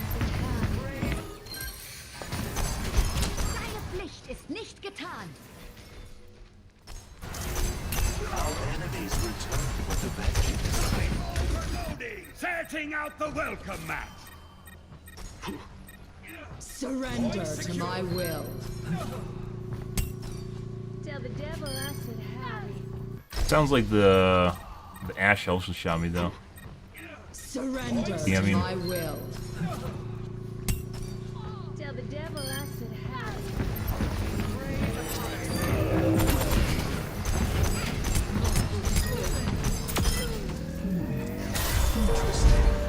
My first rodeo. Certainly not my last. Hello. Hello. Now it's going to get...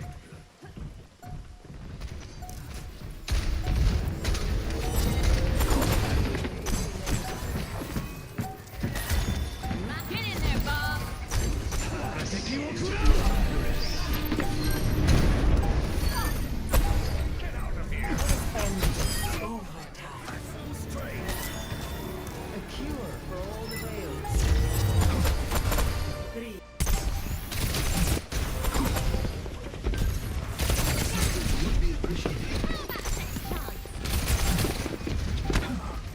The objective is now.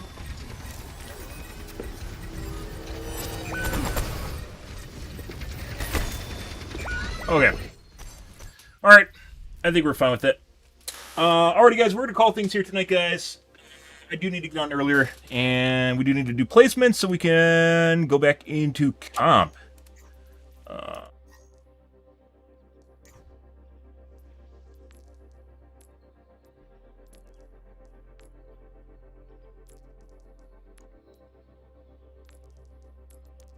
Top 500.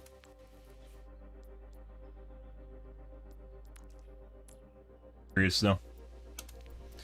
Alrighty, guys. We're gonna get out of here for tonight, guys. Tomorrow will be more Overwatch 2, so you guys have that to look forward to or not to look forward to. But if you're new to the stream, you enjoyed the bullshit, you enjoyed the fun, you enjoyed us talking about Titan because apparently people like that, and or talking about submarines, helicopters, etc., etc., and also the development, the patch notes for Overwatch 2. Well, that was not my patch notes.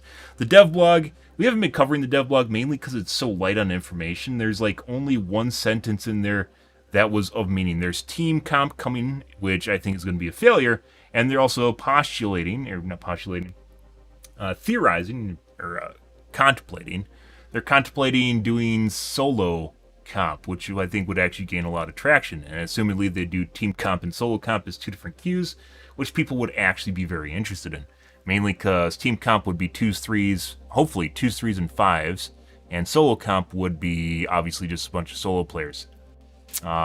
Team compositions, pre-mades present a huge balancing issue to this game, which is why in older versions of Overwatch, and Overwatch 1, they were very, very restrictive on where you could actually group up with people in competitive, because it really disrupts ranking, and trying to balance it is ridiculous. So I don't know, we'll see where that goes. I said it was going to turn into a highlight. I don't even know if I want to do it. It's basically one sentence. That entire dev block, that like page worth of information, basically could be summed up by about one sentence, which is we might get solo comp.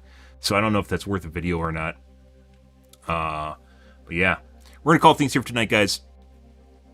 I usually stream every night from late night to early morning, GMT minus 6, so 8 to 9 p.m. Central Standard Time to 1 to 2 a.m., give or take, depends on what's going on in my life, what's happening, etc., etc.